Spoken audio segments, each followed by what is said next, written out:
Hello dear friends, and welcome back to Sacred Slumber. Before we begin tonight's story, I hope your day has been filled with blessings and peace. Whether it's morning where you are, the quiet of afternoon, or the gentle embrace of evening, know that you are exactly where God wants you to be in this moment. I'm curious about where in this beautiful world you're listening from tonight. Are you nestled in your bed in a bustling city, or perhaps finding solace in the countryside under a canopy of stars? Wherever you are, whatever time it is for you, you are welcomed here with open arms. If this story touches your heart tonight, I encourage you to subscribe to Sacred Slumber. We gather here regularly to explore the profound truths and timeless wisdom found in God's Word, bringing comfort to weary souls and strength to troubled hearts. Your subscription helps us continue sharing these sacred stories that remind us of God's unfailing love and faithfulness. Now let us journey together to ancient Israel, to a time when kingdoms stood at crossroads, when truth was a dangerous commodity, and when one man's courage would echo through the ages. This is the story of Micaiah, the forgotten prophet who dared to stand alone. The sun blazed mercilessly over the ancient city of Samaria, its golden rays dancing across the limestone walls of King Ahab's palace. Within those walls, power brooked no opposition, and truth was often the first casualty of political ambition. It had been 3 years since the last war between Israel and Syria, 3 years of uneasy peace that sat heavy on King Ahab's shoulders like an ill-fitting crown. Ahab paced the marble floors of his throne room, his royal robes rustling with each agitated step. The king of Israel was a man consumed by his desires, a ruler who had long ago traded his soul to the altar of self-interest. His marriage to the foreign princess Jezebel had brought prosperity to his kingdom, but at a cost that would echo through generations. The worship of Baal had infiltrated the very heart of Israel, and the prophets of the Lord had been hunted, killed, or driven into hiding. Yet today something stirred within Ahab's ambitious heart. News had arrived that morning of Syrian movements near Ramoth-Gilead, a strategic city that had once belonged to Israel, but now languished under enemy control.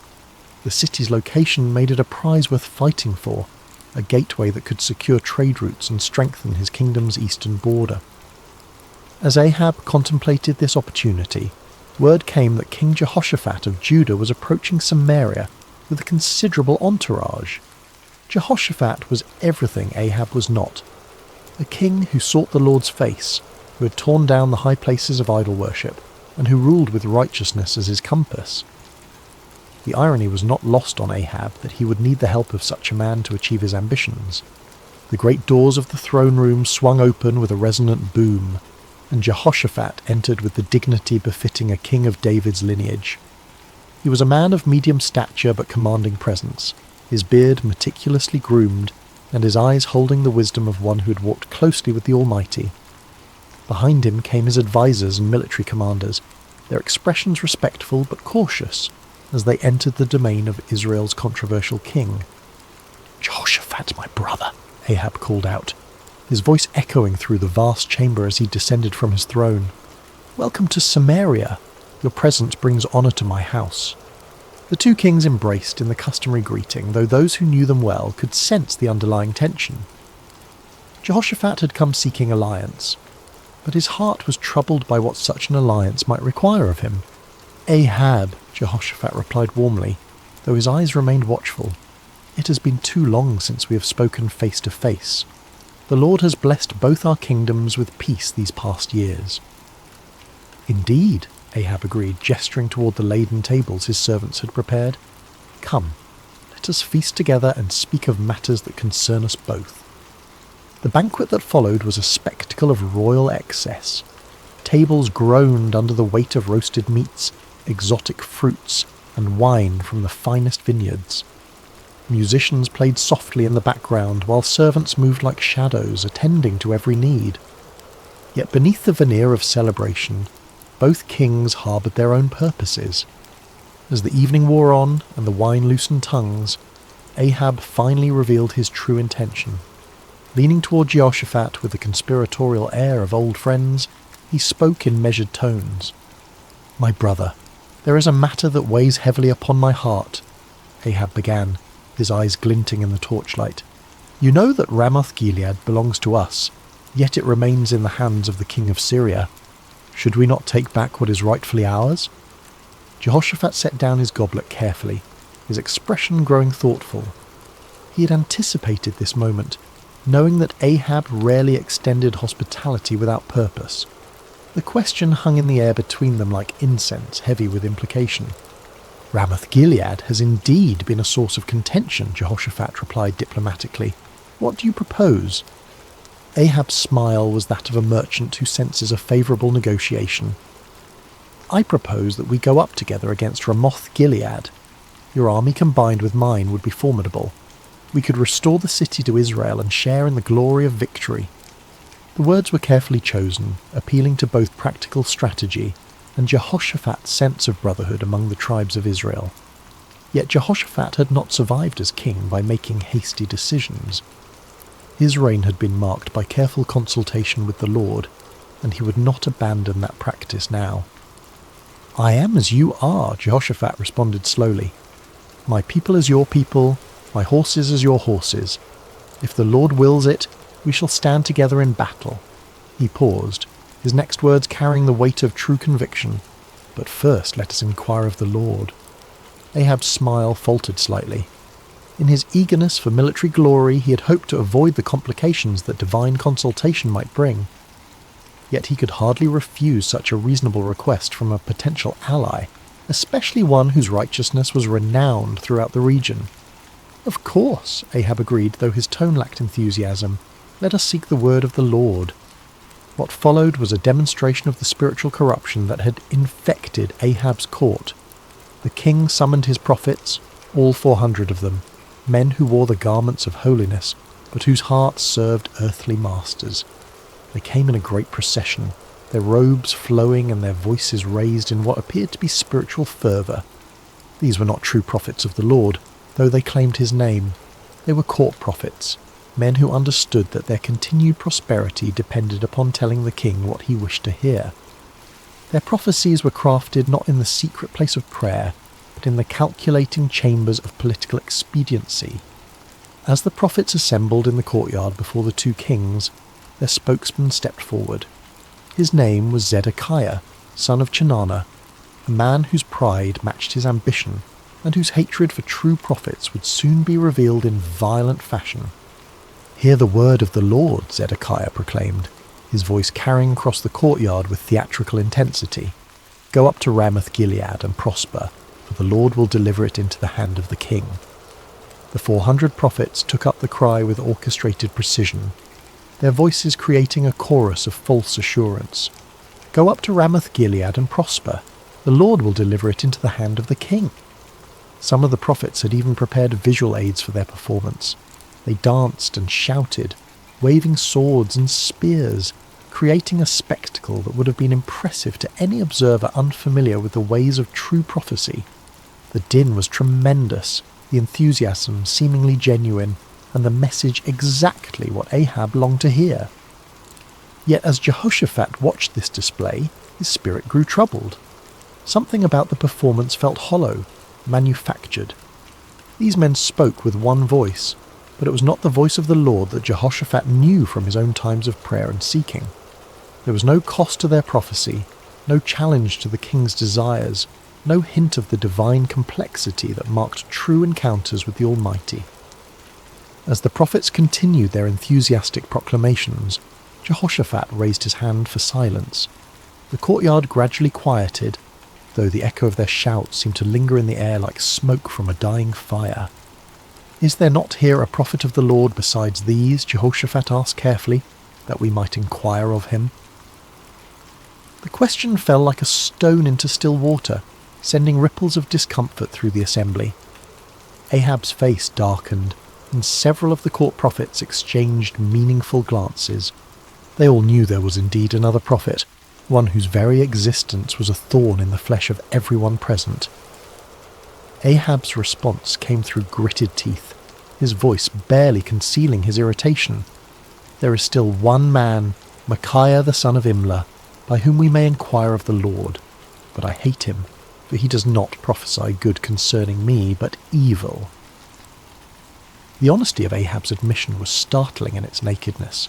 Here was a king openly declaring his hatred for a prophet based not on any moral failing or false prophecy, but simply because the man refused to tell him what he wanted to hear. It was a moment that revealed the true spiritual state of Israel's leadership. Jehoshaphat, ever the diplomat, sought to smooth over the awkward moment. "Let not the king say such things," he replied gently, though his words carried a subtle rebuke. Ahab realized he had revealed too much of his heart. With visible effort he composed himself and called for one of his officers.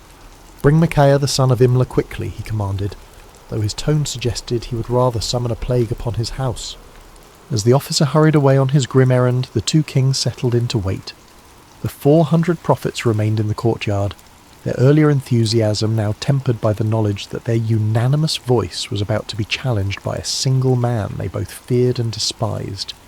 The sun continued its relentless journey across the sky, and in the distance the sound of the officer's horse could be heard galloping toward the place where truth dwelt in isolation, where a forgotten prophet waited in the shadows of his integrity. The horse's hooves struck the dusty road with rhythmic precision as the king's officer rode toward the humble dwelling where Micaiah made his home. The prophet lived simply, far from the luxury of the royal court, in a stone house that spoke of function rather than ostentation. Here, away from the corrupting influence of political power, dwelt a man who had chosen faithfulness over favour, truth over comfort. Micaiah son of Imlah was not an imposing figure by earthly standards. Of average height and lean build, he bore the weathered appearance of one who had walked through many storms. His beard was streaked with silver, and his eyes held the deep weariness of a man who had spoken unpopular truths for too many years. Yet there was something unbreakable in his demeanour, a quality that suggested he had found his anchor in something far stronger than human approval. When the king's messenger arrived, Micaiah was in his garden, tending to the vegetables that provided much of his sustenance. The prophet lived modestly, supported by the occasional gifts of those few souls who still valued truth above comfort. He had long ago learned to find contentment in simple things, the satisfaction of honest work, the peace of prayer, and the quiet joy of communion with the Almighty. "Micaiah," the officer called out as he dismounted, "the king commands your presence immediately." The prophet looked up from his work, unsurprised. He had sensed in recent days that the Lord was preparing him for something significant. His prayers had been marked by an unusual intensity, and his dreams had been filled with visions he did not yet fully understand. "Very well," Micaiah replied simply, setting aside his tools. "Let me wash and prepare myself." As Micaiah went about the task of making himself presentable for the royal court, the officer felt compelled to share information that might save the prophet from making a costly mistake. The man had witnessed what happened to those who crossed King Ahab, and despite his loyalty to the crown, he possessed enough humanity to feel concern for this solitary figure. "Listen to me, Micaiah," the officer said, his voice dropping to a confidential tone. "The words of the prophets declare good to the king with one mouth. Let your word be like the word of one of them, and speak favourably." It was well-intentioned advice, offered by a man who understood the political realities of Ahab's court. The officer had seen the 400 prophets deliver their unanimous message of victory and prosperity. He knew that Micaiah's reputation for speaking uncomfortable truths could lead to imprisonment, exile, or worse. In his mind, he was offering the prophet a lifeline, a chance to align himself with the majority and avoid the consequences of standing alone. Micaiah paused in his preparations, considering the messenger's words. The offer was clear: conform, agree with the crowd, tell the king what he wants to hear, and enjoy the benefits of royal favour. It would be so easy, so practical, so utterly reasonable by every human measure. But as Micaiah looked into the officer's earnest face, he felt the familiar stirring of the spirit within him, that unmistakable presence that had guided him through decades of faithful service. The Lord had not called him to an easy path, but he had never failed to provide strength for the journey. "As the Lord lives," Micaiah replied with quiet dignity, "whatever the Lord says to me, that I will speak." The words hung in the air between them, a declaration of absolute commitment that left no room for compromise. The officer's face showed his disappointment and concern, but he knew better than to argue further. He had delivered his warning. What the prophet did with it was beyond his control.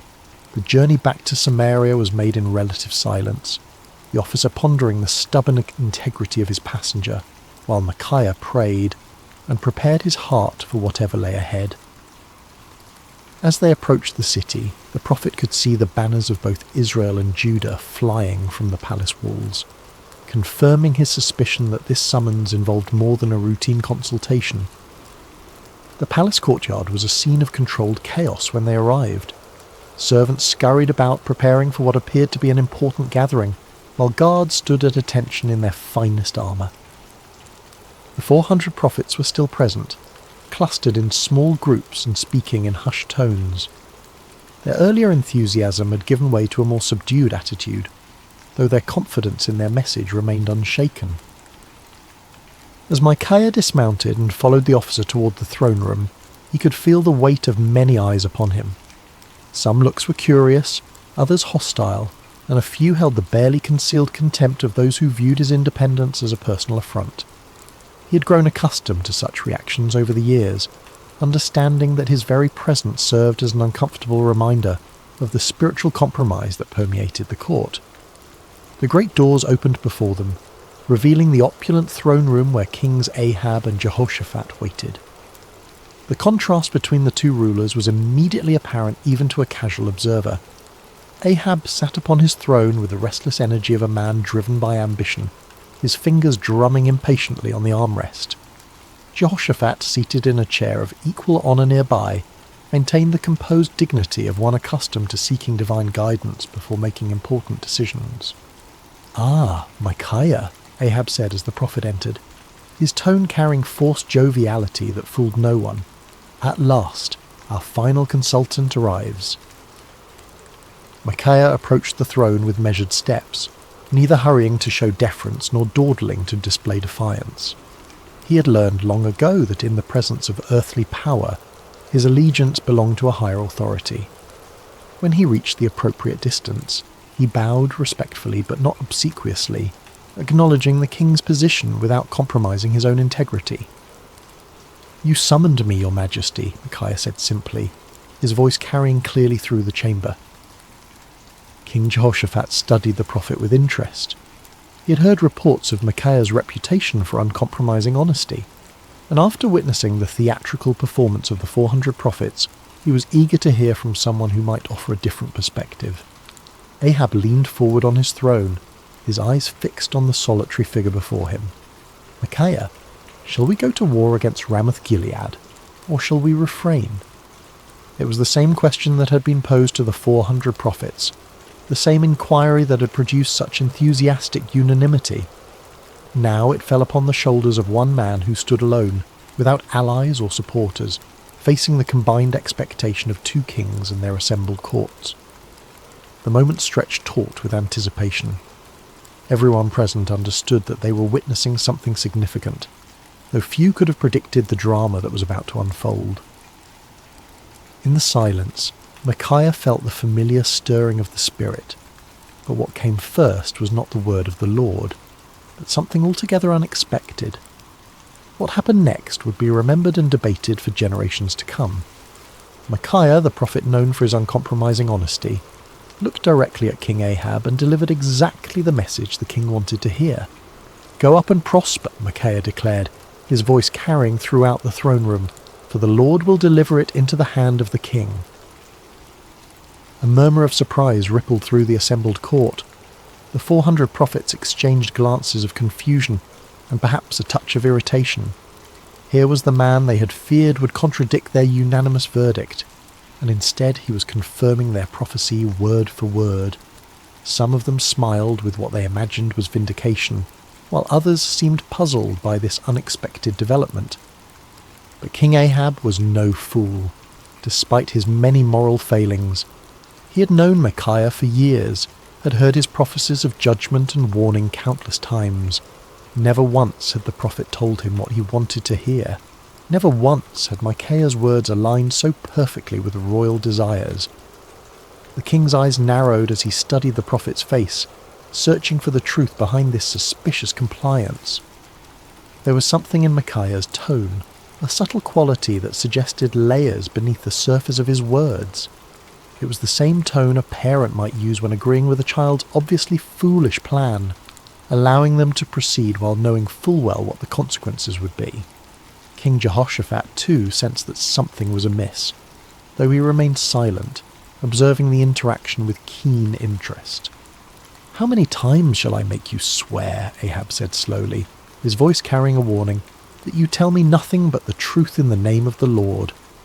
It was a remarkable moment. Here was a king who had just received exactly the prophecy he desired, yet his own conscience convicted him that it could not be genuine. Ahab understood Micaiah well enough to know that such easy agreement was completely out of character. In demanding the truth, the king was inadvertently acknowledging that he recognized the difference between authentic prophecy and the comfortable lies he typically preferred. Micaiah stood silent for a moment, and those watching could see a visible change come over him.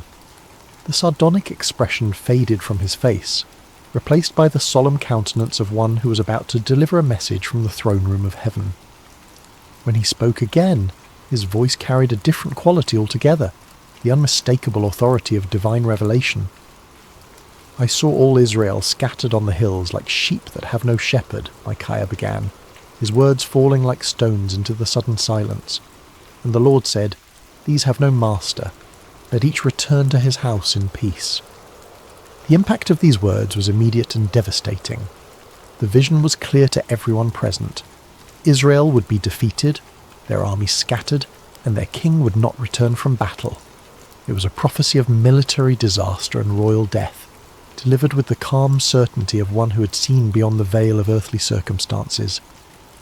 King Ahab's face flushed with anger, but beneath the rage was something that looked remarkably like fear.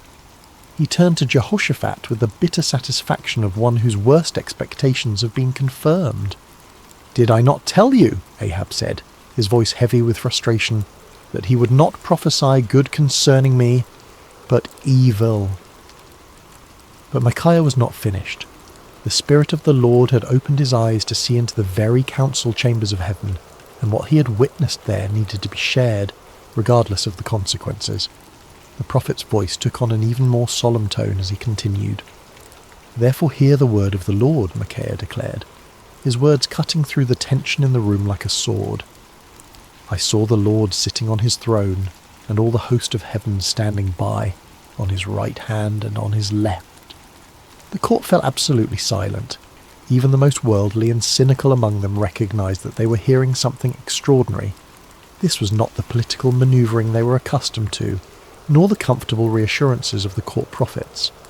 This was a glimpse into eternal realities, a revelation of divine purpose that transcended human understanding. "And the Lord said," Micaiah continued, "Who will persuade Ahab to go up, that he may fall at Ramoth-Gilead?" So one spoke in this manner, and another spoke in that manner. Then a spirit came forward and stood before the Lord and said, "I will persuade him." The Lord said to him, "In what way?" And he said, "I will go out and be a lying spirit in the mouth of all his prophets." And the Lord said, "You shall persuade him and also prevail. Go out and do so." The revelation was staggering in its implications. Micaiah was claiming that the Lord himself had allowed, indeed, had orchestrated, the deception that had been proclaimed by the 400 prophets. It was a divine judgment in the form of false prophecy, a spiritual trap set for a king who had repeatedly chosen lies over truth. Therefore, Micaiah concluded with inexorable logic, "Look, the Lord has put a lying spirit in the mouth of all these prophets of yours, and the Lord has declared disaster concerning you." The silence that followed was deafening. Every person present was forced to grapple with the implications of what they had heard. The 400 prophets found themselves accused not merely of error, but of being unwitting instruments of divine deception. The kings faced the terrifying possibility that their carefully planned military campaign was actually a trap set by the Almighty himself. But the silence was short-lived. Zedekiah, the spokesman for the 400 prophets, was a man of considerable pride and ambition. He had built his reputation on his supposed connection to the divine, and Micaiah's words threatened not only his credibility but his entire worldview.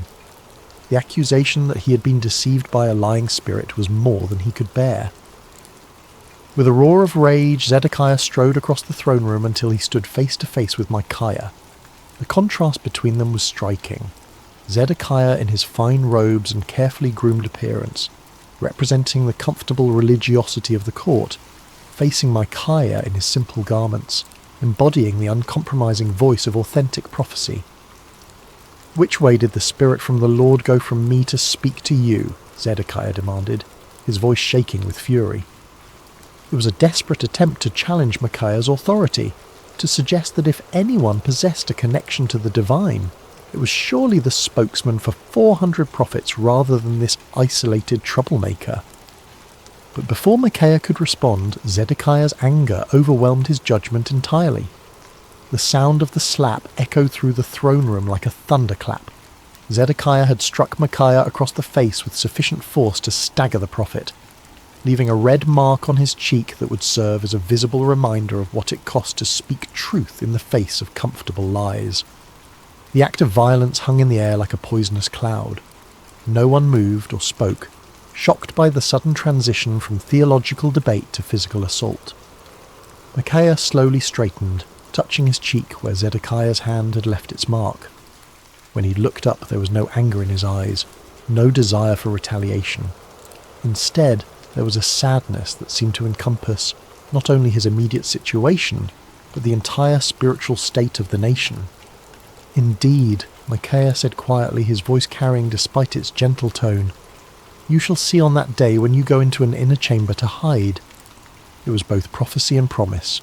The day would come when Zedekiah's false confidence would crumble, when the reality of divine judgment would force him to seek shelter from the consequences of his deception. The words carried the weight of inevitable fulfillment, spoken not in anger, but with the sorrowful certainty of one who had seen the future and found it tragic. King Ahab had heard enough. The prophet's words had struck too close to uncomfortable truths, had challenged too directly the comfortable illusions upon which he had built his reign. The vision of divine deception, the prophecy of military disaster, the humiliating suggestion that his 400 prophets were unwitting instruments of judgment, all of it combined to create a rage that demanded immediate action. "Take Micaiah," the king commanded, his voice sharp with fury, "and return him to Ammon, the governor of the city, and to Joash the king's son, and say, 'Thus says the king, put this fellow in prison, and feed him with bread of affliction and water of affliction until I come in peace.'"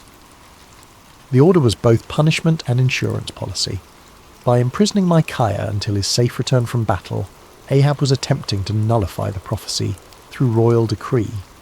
It was a desperate act of defiance against divine judgment, a futile attempt to bind the word of the Lord with chains and prison walls. But Micaiah was not finished.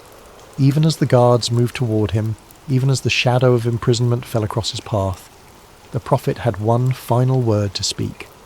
His voice rang out across the throne room with the clarity of absolute conviction. "If you ever return in peace, the Lord has not spoken by me."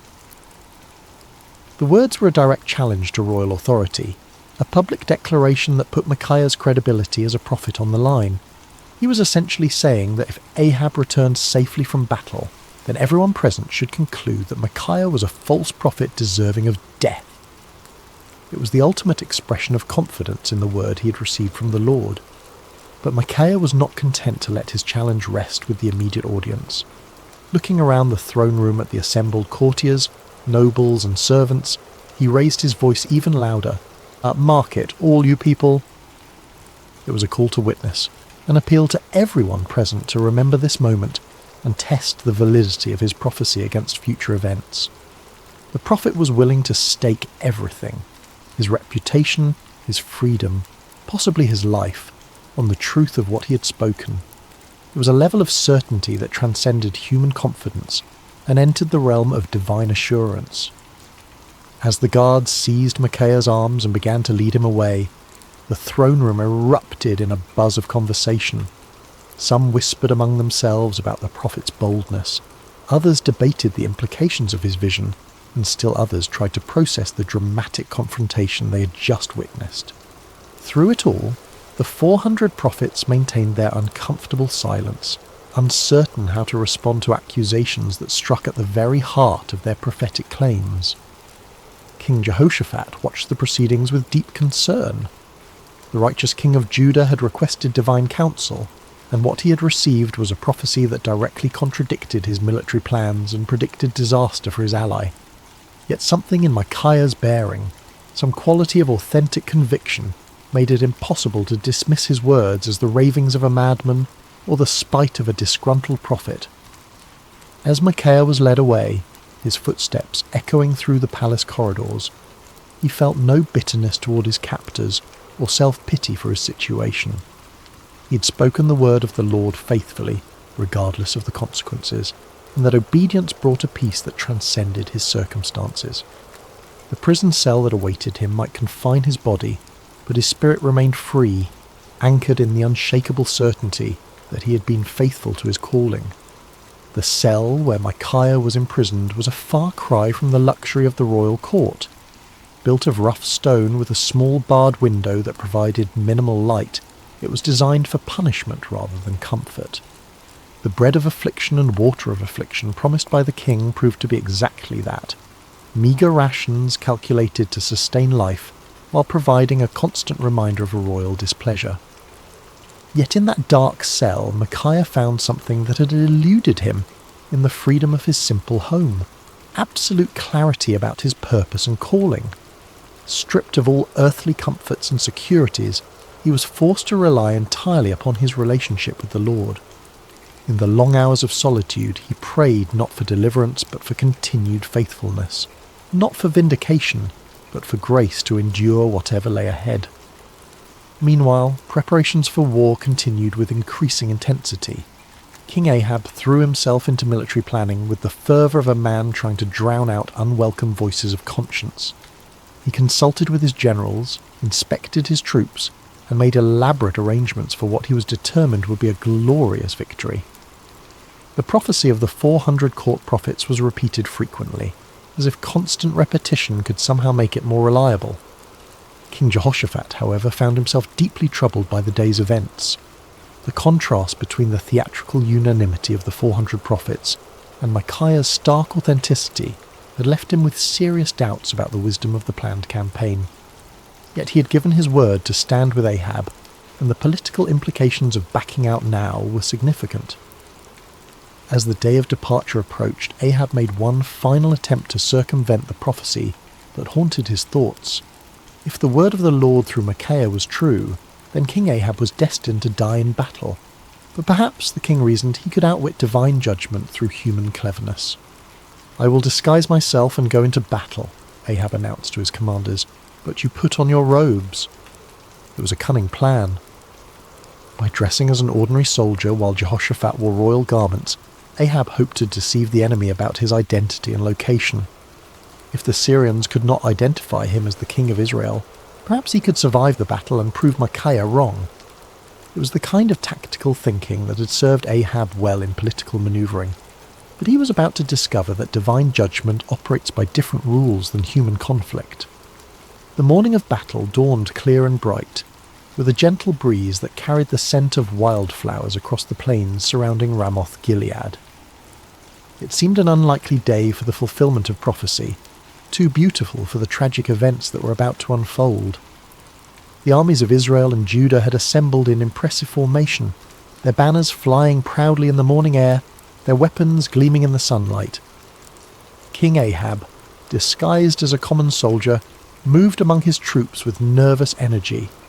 His royal armour had been replaced with the simple leather and bronze of an ordinary warrior, and his distinctive crown was nowhere to be seen.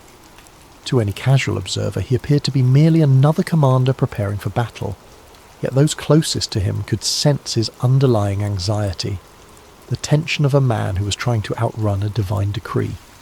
King Jehoshaphat, meanwhile, wore his royal robes with obvious reluctance. The righteous king of Judah had agreed to this deception as part of their military strategy, but his conscience troubled him. The memory of Micaiah's words weighed heavily on his mind, and he found himself offering frequent prayers for divine protection, and guidance. The Syrian army was formidable, well-trained and confident in their ability to defend their territory. Their king had given specific instructions to his 32 chariot commanders: fight with no one small or great, but only with the king of Israel. It was a strategic decision based on the understanding that killing or capturing the enemy king would effectively end the battle and secure victory.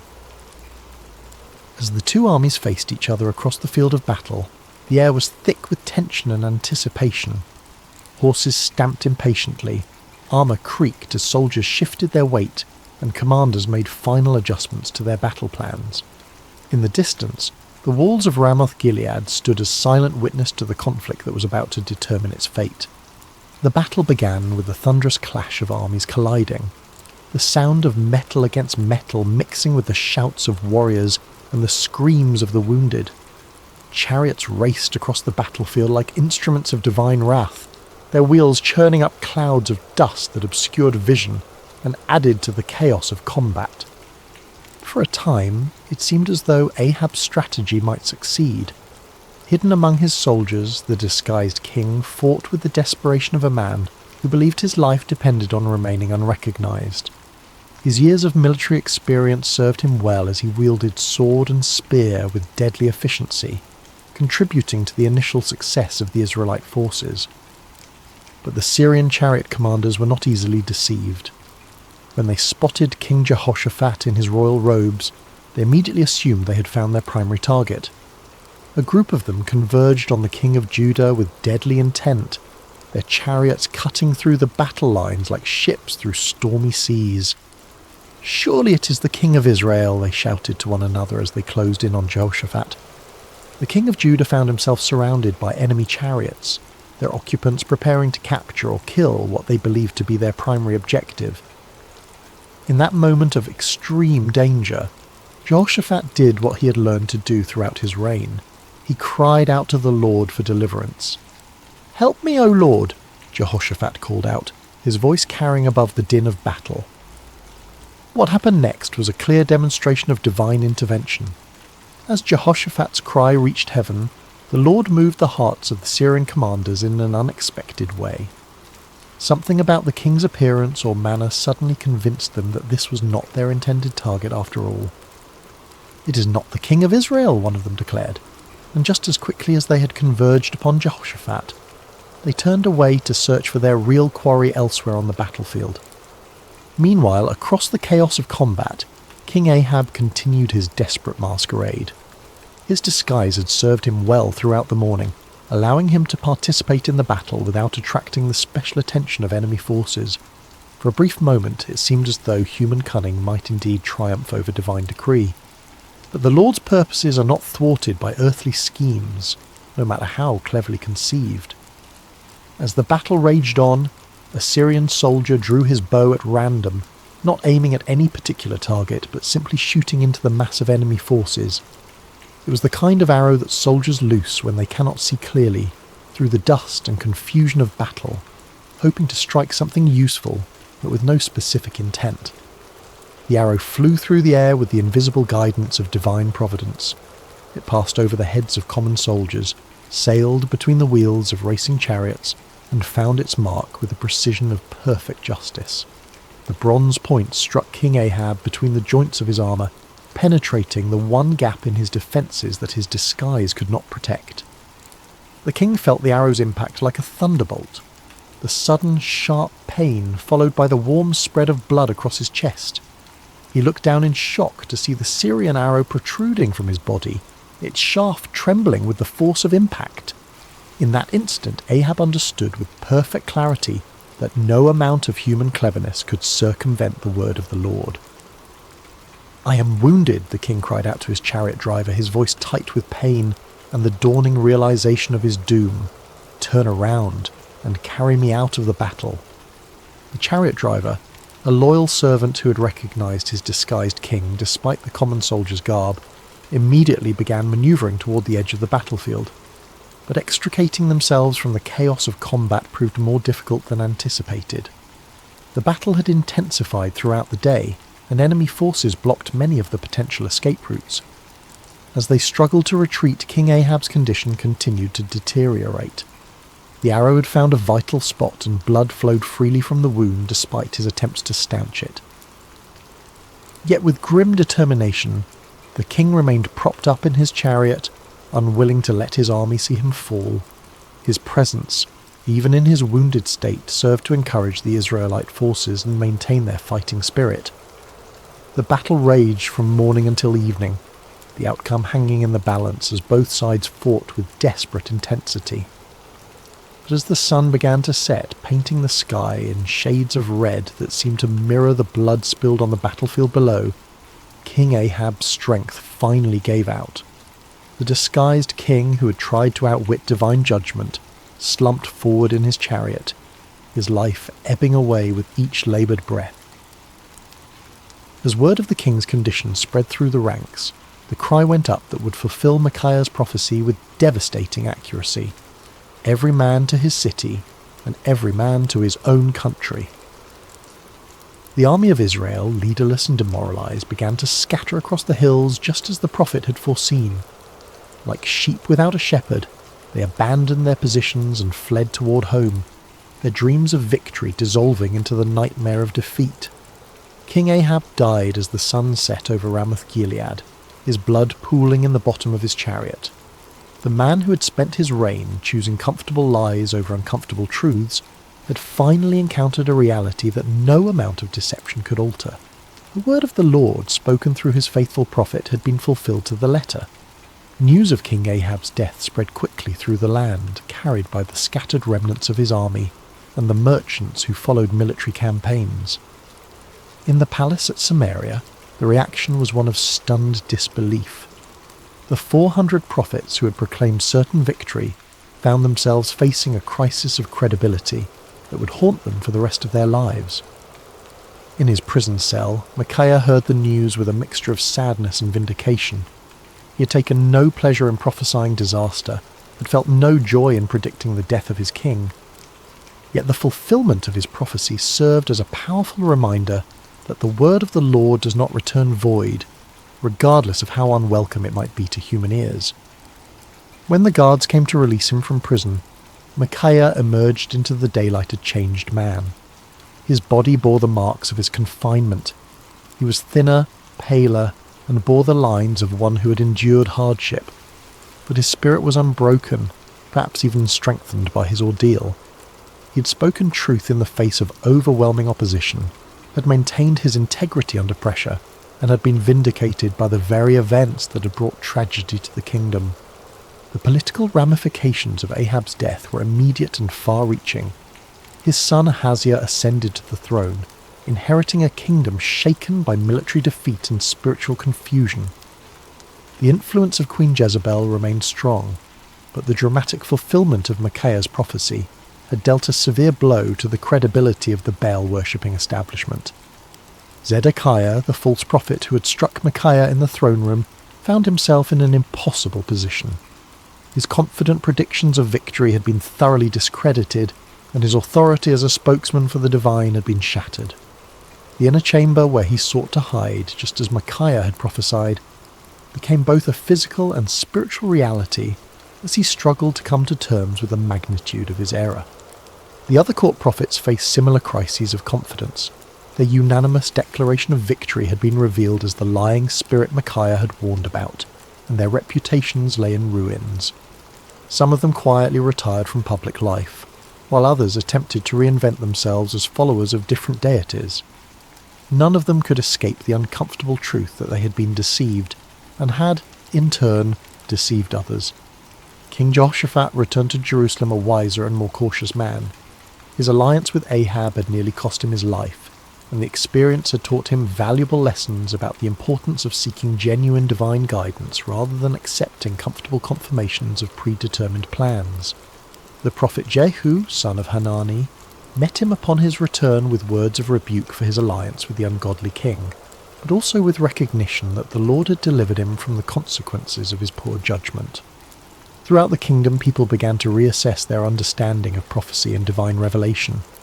The dramatic contrast between the false assurances of the 400 prophets and the accurate warnings of the solitary Micaiah had provided a vivid lesson in discernment.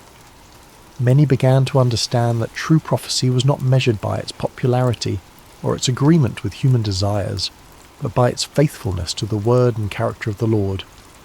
Years passed, and the story of Micaiah's stand against the 400 false prophets became one of the most remembered episodes in the history of Israel.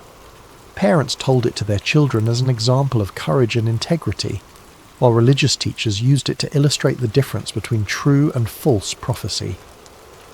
The tale grew in significance with each telling, not because it was embellished, but because its lessons proved to be timeless and universal. The first and most obvious lesson was about the cost of speaking truth. Micaiah had paid a heavy price for his faithfulness: imprisonment, isolation, and the hostility of the powerful.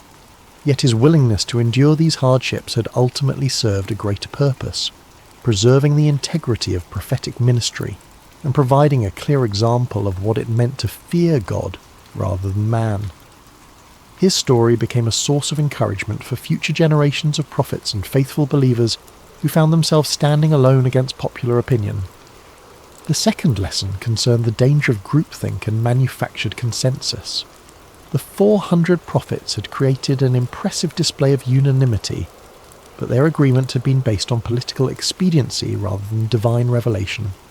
Their story served as a warning about the seductive power of majority opinion and the importance of seeking truth, even when it contradicted popular sentiment. The comfort of belonging to the crowd, they learned, was no substitute for the sometimes lonely path of authentic faith. The third lesson was perhaps the most theologically complex: the reality that God sometimes allows deception as a form of judgment.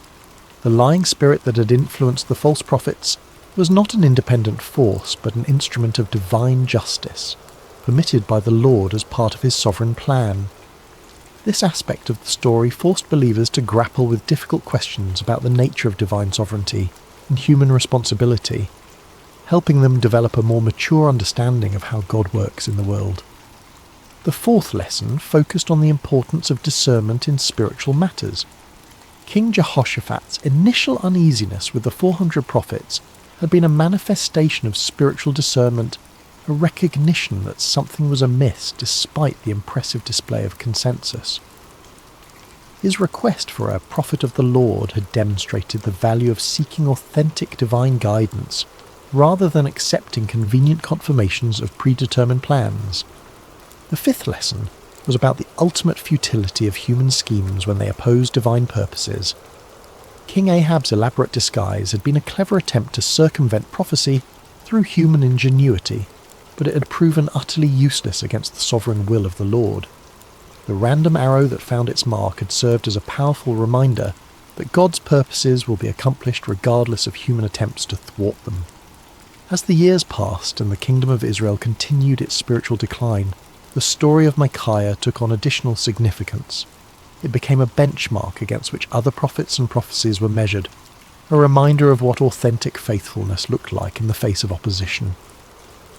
When Elijah stood alone against the prophets of Baal on Mount Carmel, people remembered Micaiah's solitary stand. When Jeremiah faced persecution for his unpopular messages, the example of Micaiah's courage provided encouragement and precedent. The story also served as a cautionary tale for those in positions of authority. King Ahab's admission that he hated Micaiah because the prophet never spoke favourably about him had revealed the dangerous tendency of leaders to surround themselves with yes men rather than truthful counsellors. Future kings and officials who heard the story were challenged to examine their own relationships with advisors and to consider whether they were seeking truth or merely confirmation of their existing beliefs. In the quiet of his later years, Micaiah often reflected on that pivotal day when he had stood alone before 2 kings and 400 false prophets. The physical scars from his imprisonment had faded, but the spiritual impact of his experience continued to shape his understanding of his calling and his relationship with the Lord. The prophet had learned that faithfulness was not measured by immediate results, but by obedience to divine instruction. His warning had not prevented the battle or saved King Ahab's life, but it had preserved the integrity of prophetic ministry and provided a clear demonstration of the difference between true and false revelation. Sometimes, he realised, the greatest victories were won not through changing circumstances, but through maintaining faithfulness in the midst of difficult circumstances. Micaiah had also discovered that standing alone was not the same as being alone. In his prison cell, deprived of human companionship and comfort, he had experienced a deeper intimacy with the Lord than he had ever known before. The isolation that had seemed like punishment had actually become a pathway to greater spiritual understanding and strength. He had learned that the approval of the crowd was a poor substitute for the approval of the Almighty. The prophet had come to understand that his role was not to be popular, but to be faithful, not to tell people what they wanted to hear, but to speak what the Lord had given him to say. This understanding had freed him from the burden of trying to manage people's reactions to his messages, and had allowed him to focus entirely on the sacred responsibility of accurate communication of divine truth. The peace that came from this clarity of purpose was worth more than all the royal favour he might have gained through compromise. As news of Micaiah's faithfulness spread beyond the borders of Israel, his story began to influence other nations and cultures. Foreign dignitaries who visited the kingdom often asked to hear the account of the prophet who had stood against 400 false prophets and accurately predicted the death of a king. The story became a testament to the power of truth and the importance of moral courage, inspiring people of various backgrounds to examine their own commitments to integrity and faithfulness. The story also had a profound impact on the understanding of prophecy itself. Future generations would use Micaiah's example as a standard for evaluating prophetic claims, recognizing that true prophecy was characterized by faithfulness to the Lord's character and purposes rather than by popular appeal or immediate gratification. The account helped establish criteria for distinguishing between authentic divine revelation and human manipulation disguised as spiritual authority. In the broader context of Israel's history, Micaiah's stand represented a crucial moment in the preservation of true worship and authentic faith. At a time when the kingdom was sliding towards spiritual apostasy, his unwavering commitment to truth served as a beacon of hope for those who still sought to follow the Lord with integrity. His example encouraged other faithful believers to maintain their convictions even when they seemed to be in the minority. The story of Micaiah also served as a bridge between the ministries of the earlier prophets like Elijah and later ones like Jeremiah and Ezekiel. His experience of standing alone against popular opinion and suffering for his faithfulness would be echoed in the lives of many subsequent prophets who faced similar challenges.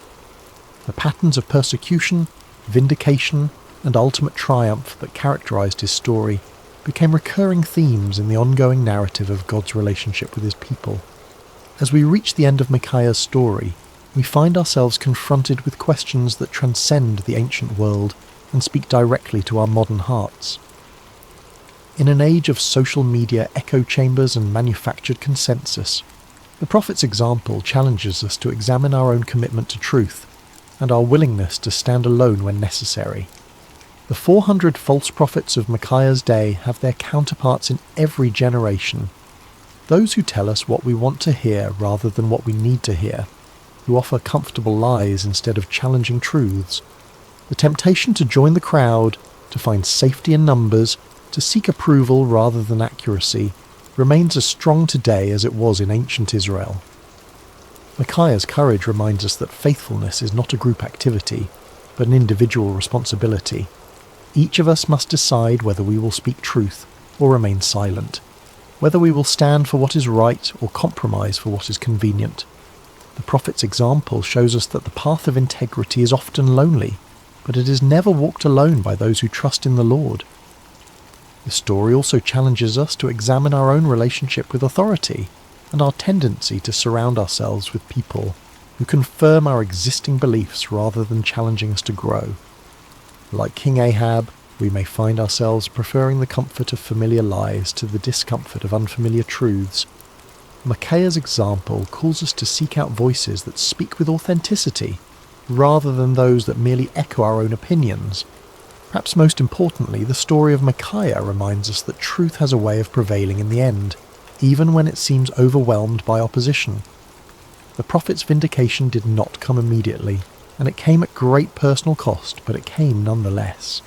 His example encourages us to trust in the ultimate triumph of truth and to remain faithful even when the outcome is uncertain.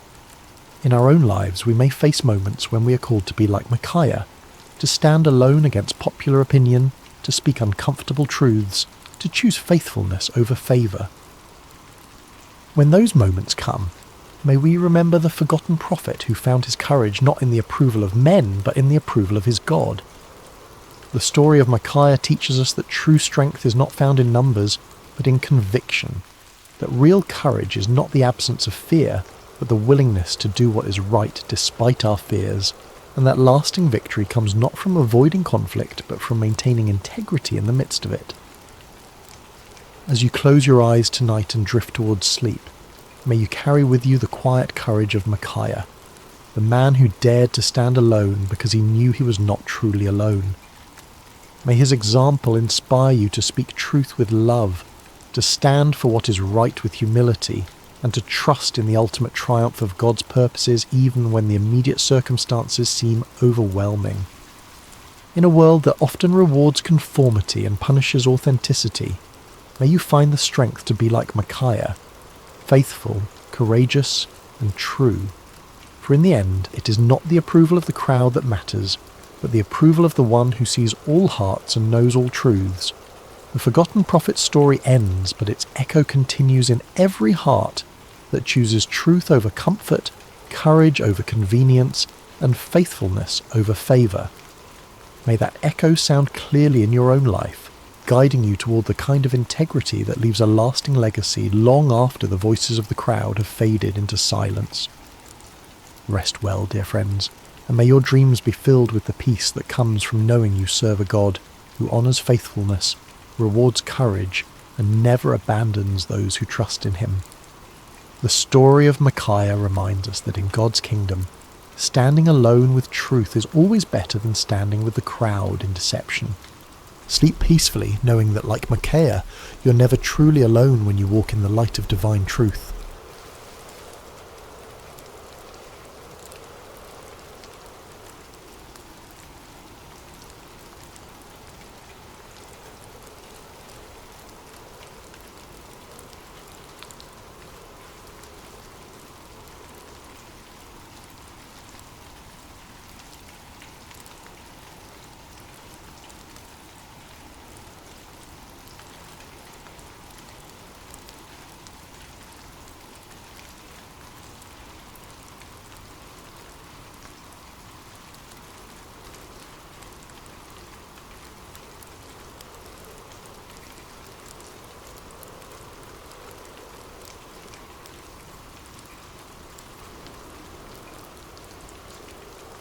In the quiet of this moment, I invite you to find a comfortable position. Perhaps you're already settled in bed, your head resting on your pillow, or maybe you're preparing for rest after a long day. Wherever you are, however you've arrived at this moment, know that you are welcomed here with tenderness and care. Close your eyes if you haven't already. Feel the weight of your body surrendering to the support beneath you. Notice how your shoulders can soften, how your hands can rest without grasping, how your face can release any tension it's been holding. There's nothing you need to do right now except breathe and listen. Let's breathe together for a moment. Inhale slowly through your nose, feeling the cool air fill your lungs. Hold it gently for just a moment, and then exhale through your mouth, releasing anything that doesn't serve your peace. Inhale comfort, exhale worry, inhale divine peace, exhale human striving, inhale rest, exhale burden. With each breath, you're creating space within yourself, space for stillness, space for quiet, space for the gentle voice that calls you by name. I invite you now to begin visualizing a journey. As you continue breathing slowly and deeply, imagine yourself walking along a narrow country path. It's late afternoon, and the golden light of the setting sun bathes everything in a warm glow. The air is perfect, not too warm, not too cool, and carries the sweet scent of wildflowers and fresh grass. The path winds gently through rolling hills, With each step you feel more of your daily concerns falling away. The emails waiting for responses, the conversations that left you wondering, the tasks still uncompleted, all of these can wait outside this peaceful moment. As you walk, you notice the sound of birdsong in the distance, not the busy chattering songs of morning birds, but the gentle settled sounds of evening, soft calls that seem to whisper, "All is well, rest is coming." The path begins to crest a small hill, and as you reach the top you see before you a wide meadow. The grass sways gently in a soft breeze, creating waves of movement like a green sea. Scattered throughout are wildflowers and gentle hues, pale yellows, soft whites, and tender purples. At the far edge of this meadow, you can just make out the stone walls of an ancient sheepfold, a place of gathering, a place of safety, a place of rest. This is where our journey is taking us tonight, to the sheepfold of the Good Shepherd. As you descend the hill toward the meadow, you feel a sense of being both completely free and completely held. The vast open sky above reminds you of boundless possibility, while the path beneath your feet assures you that you're being guided. With each step, your breathing continues to deepen. Your inhales become fuller, your exhales become longer. Your mind begins to quiet like waters settling after a storm. The path now leads you into the meadow itself. The grass reaches up past your ankles, brushing against you with feather-like touches. You can feel the earth beneath your feet, solid, supportive, ancient. As you walk, you begin to notice the sounds of sheep in the distance, not loud or disturbing, but the gentle bleating that speaks of contentment and security. They're calling to one another as they make their way toward the sheepfold for the night. And then you hear something else, a voice. Low and warm, it carries across the meadow with remarkable clarity. It's not calling to you, not yet, but to the sheep.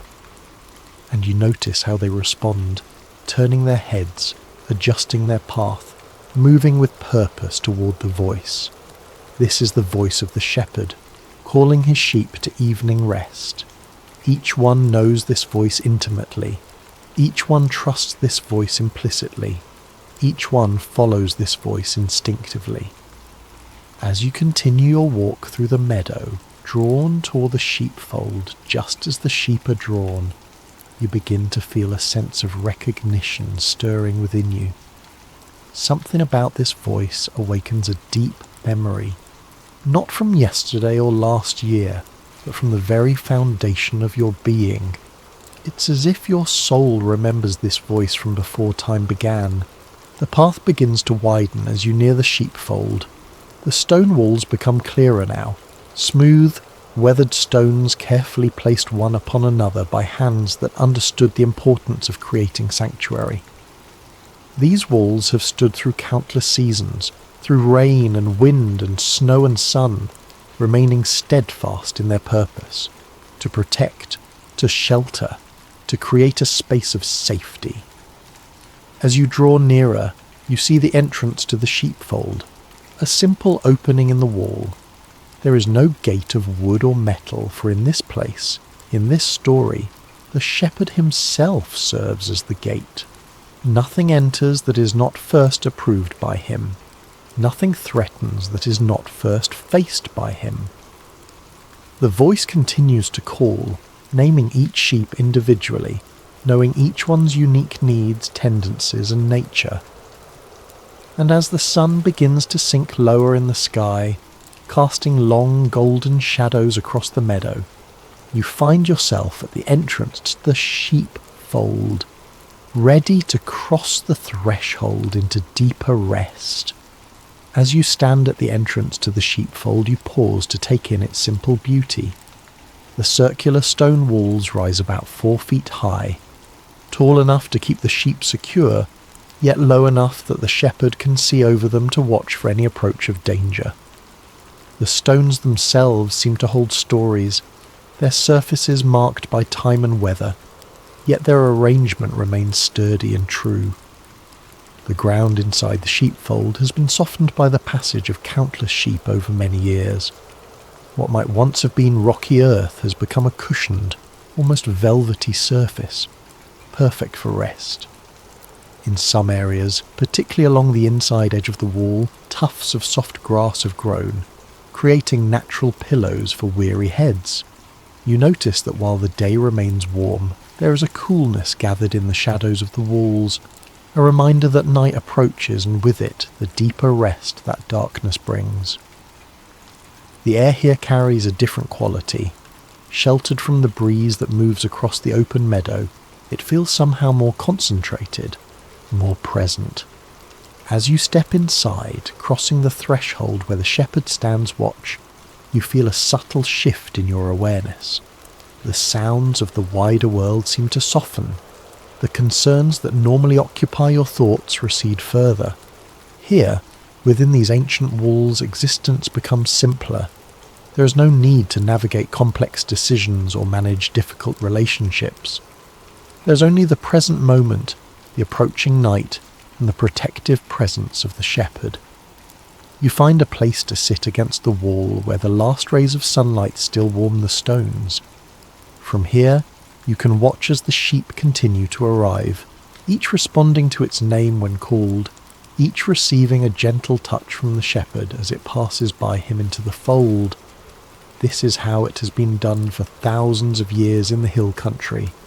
This ancient rhythm of call and response, of leaving the wide pastures for the secure fold, of trusting the one who leads and protects.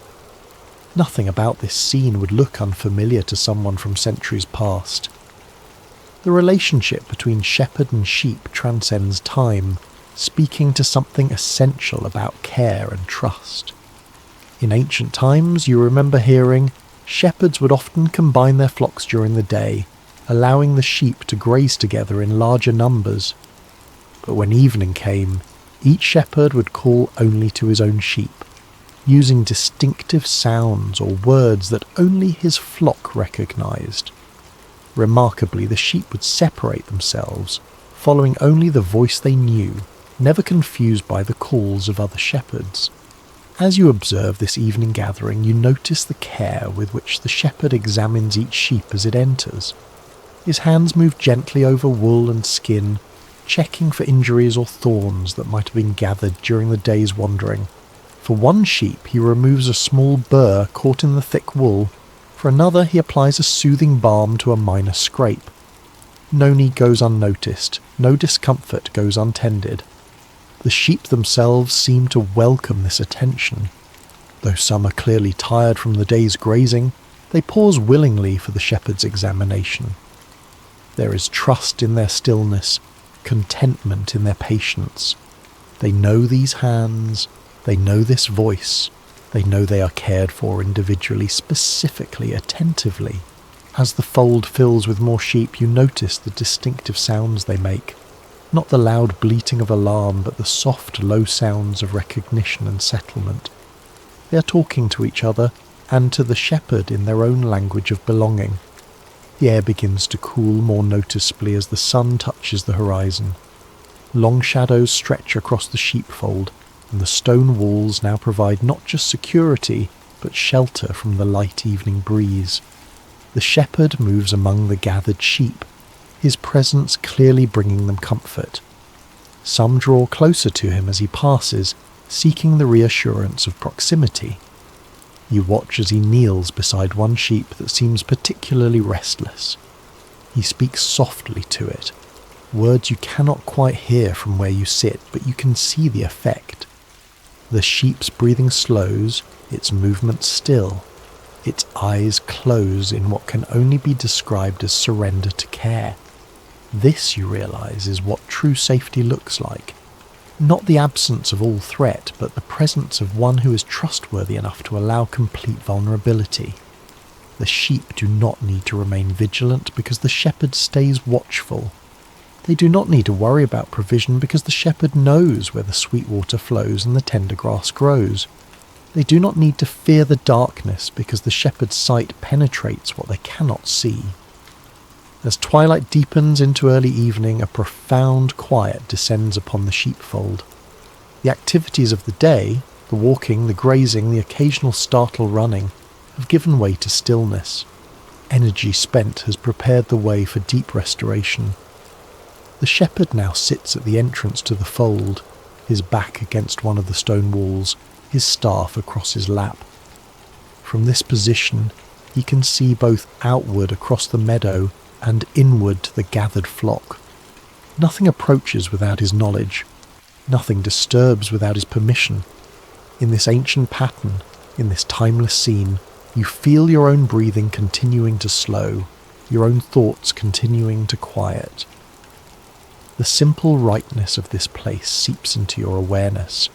The stone walls that have sheltered generations, the soft earth that welcomes rest, the attentive presence that makes vulnerability safe. As night begins to embrace the world outside the fold, you feel yourself drawn deeper into the peace of this sanctuary. The voice of the shepherd, which first called across the meadow, now speaks in the silence of complete trust. And though no words are spoken aloud, you understand with perfect clarity. You are known. You are seen. You are safe. As the night deepens around the sheepfold, the stars begin to appear overhead. First one, then another, then suddenly a multitude, transforming the darkness into a vast canvas of light. The shepherd remains at his post, a silhouette of watchful presence against the night sky. In this moment of perfect stillness, words from ancient scripture rise in your mind, words that have brought comfort to countless souls through the centuries. The 10th chapter of John's Gospel, where Jesus describes himself as the Good Shepherd, speaks with particular resonance in this place of safety and rest. Listen now as the words flow gently into your consciousness. Very truly I tell you, I am the gate for the sheep. All who have come before me are thieves and robbers, but the sheep have not listened to them. I am the gate. Whoever enters through me will be saved. They will come in and go out and find pasture. Pause and consider this image of the gate. In ancient sheepfolds like this one, the shepherd would often position himself in the opening of the wall, literally becoming the gate.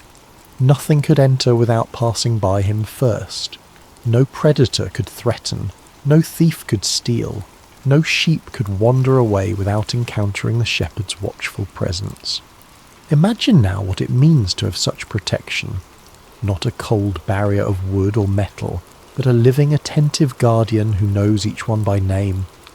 This is not distant security, but intimate care.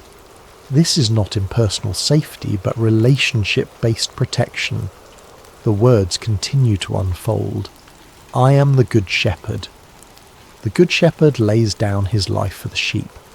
The hired hand is not the shepherd, and does not own the sheep. So when he sees the wolf coming, he abandons the sheep and runs away. Then the wolf attacks the flock and scatters it. The man runs away because he is a hired hand and cares nothing for the sheep. Reflect on the difference between hired protection and devoted care. The difference is not in skill or strength, but in relationship and commitment. The Good Shepherd's connection to the sheep is not a transaction but a bond. His protection flows not from duty but from love. As you gaze across the sheepfold, you can see this truth embodied in the shepherd's posture, alert but relaxed, vigilant but peaceful. His attention never wavers, yet it carries no tension. This is the watching that comes from love rather than obligation. The sacred text continues, I am the Good Shepherd. I know my sheep, and my sheep know me, just as the Father knows me, and I know the Father, and I lay down my life for the sheep. Imagine being known, fully known, and still loved without hesitation. Not the surface knowing of casual acquaintance, but the deep knowing that sees every fear, every hope, every quiet corner of your heart. The shepherd knows when you are afraid, when you are lonely, when you are in pain. He knows when you have wandered, when you have stumbled, when you have fallen, and still he calls your name with tenderness. This knowing is not one-directional. The sheep also know their shepherd. They recognize his voice among all others. They trust his guidance without question. They follow his leading with confidence because experience has taught them that he brings them to good places, to fresh water, to green pastures, to safe rest. As these words settle into your spirit, another passage emerges. My sheep listen to my voice. I know them, and they follow me. I give them eternal life, and they shall never perish. No one will snatch them out of my hand. There is a certainty in these words, a promise of security that transcends physical safety. The shepherd's care extends beyond the immediate dangers of wolves and thieves to the deeper threats of meaninglessness and separation. His protection covers not just the body but the soul. His provision satisfies not just physical hunger but spiritual longing. As you reflect on these words, you notice the sheep in the fold have arranged themselves in a pattern that seems both random and intentional. Some cluster together for warmth, others maintain a small space of separation. Some lie with their heads toward the centre, others face the walls. Each has found the position that brings them comfort, yet all remain within the protective circle of the shepherd's care. Is this not a beautiful picture of community within security? Unity without uniformity?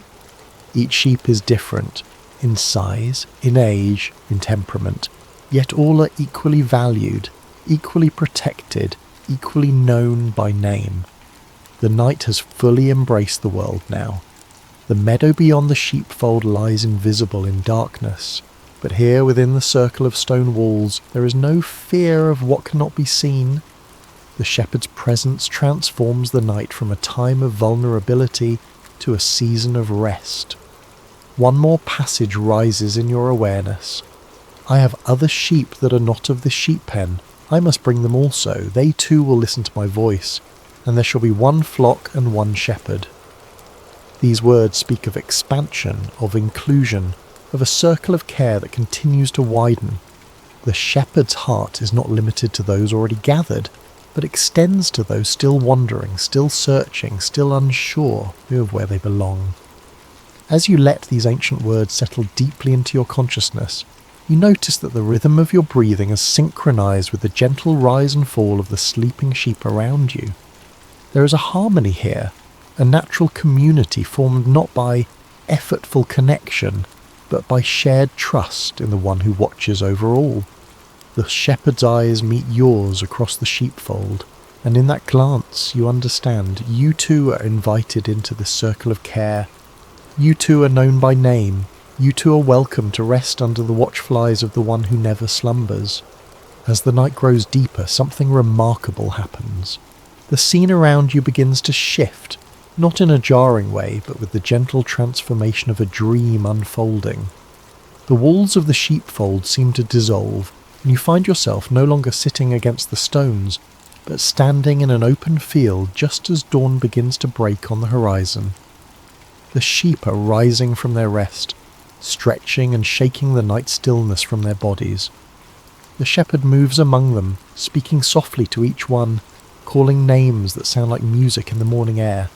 He turns to you now, his eyes finding yours with a gaze that feels at once ancient and immediate. With a small gesture of his hand, he invites you to join him as he prepares to lead the flock to fresh pastures. You rise and move toward him, feeling neither rushed nor hesitant. There is a rightness to this moment, as if it has been waiting for you through all the days of your life. "Come," he says, his voice both gentler and more compelling than you imagined.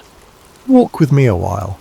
As the sheep begin to follow the shepherd out into the wider fields, you find yourself walking alongside him.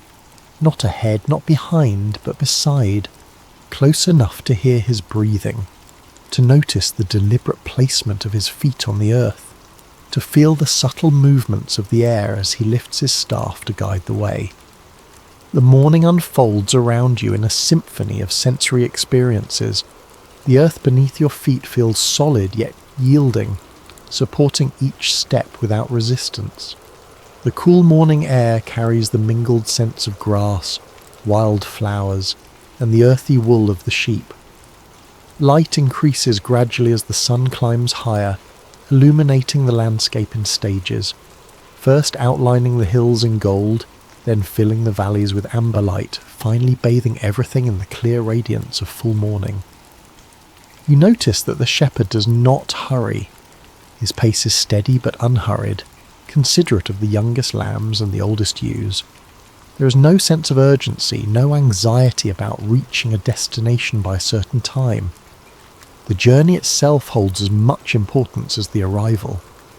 The sheep need movement, the shepherd explains, seeming to read your thoughts, but they also need to feel secure in that movement. Too fast and they become anxious.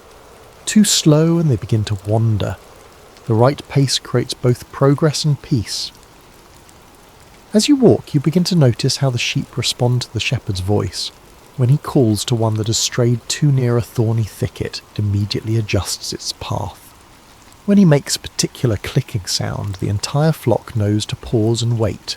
When he sings a low melodic note, they gather more tightly together. "They know my voice," he says simply, "not just its sound, but its meaning."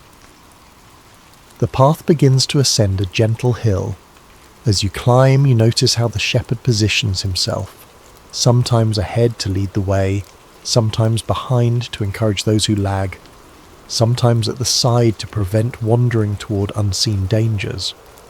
The greatest deception, he comments, is the belief that freedom means absence of guidance. True freedom comes from trusting the one who sees what you cannot see. From the top of the hill, you can see the landscape spread out in all directions. To the east, where you've come from, the sheepfold stands solid and familiar. To the west, your direction of travel, a wide valley opens up, green with the new grass and dotted with the blue of morning flowers. To the north and south, other hills rise, creating a natural corridor for your journey. The shepherd pauses here, allowing the sheep to rest for a moment and take in the wider view. He stands slightly apart, his eyes scanning the horizon with attentive care. You understand that he is looking for signs of danger, assessing weather patterns, planning the safest route forward. "Every step we take has been imagined before we take it," he says, again responding to your unspoken thoughts. "I walk these paths in my mind before I walk them with my feet. That is how I can lead with confidence even into new territories." As the journey resumes, you begin to notice the distinct personalities of the sheep around you. Some walk with the confidence of experience, staying close to the shepherd out of choice rather than fear. Others move with the uncertainty of youth, sometimes darting ahead, sometimes falling behind, requiring more of the shepherd's attention. One sheep in particular catches your notice and slightly smaller than the others, with a slight limp that suggests an old injury. This one stays especially close to the shepherd, often walking directly beside him on the opposite side from where you walk. "This one knows her need," the shepherd says, his voice warm with affection. "She learned through difficulty what some never learn through ease, that proximity to me is better than independence from me. The sun is higher now, warming the air and bringing out the sweet scent of the crushed grass beneath your feet." The path descends into the valley, where a small stream cuts through the field, creating a natural stopping place. The sheep move eagerly toward the water, their thirst evident in their quickened pace. The shepherd guides them to the calmest part of the stream, where the water flows gently and the banks slope gradually. Here the sheep can drink without danger, refreshing themselves in the clear water. You kneel beside the stream yourself, cupping your hands to bring the cool water to your lips. It tastes sweeter than any water you've known before, clean and life-giving. "Rest here a while," the shepherd says, settling himself on a smooth rock nearby. The journey continues, but never without restoration along the way. As you sit by the stream, watching the sheep drink and then begin to graze on the lush grass that grows along the banks, you feel a profound sense of being exactly where you are meant to be. There is no striving in this moment, no anxiety about what comes next, no regret about what came before. There is only the present reality of being on the path with the shepherd, moving at his pace, resting at his direction, continuing under his care. The soft sound of the stream, the gentle movements of the grazing sheep, the watchful presence of the shepherd, all combine to create a sense of security so deep that you feel your entire being relaxing into it. This is what it means to be truly led, truly guided, truly known.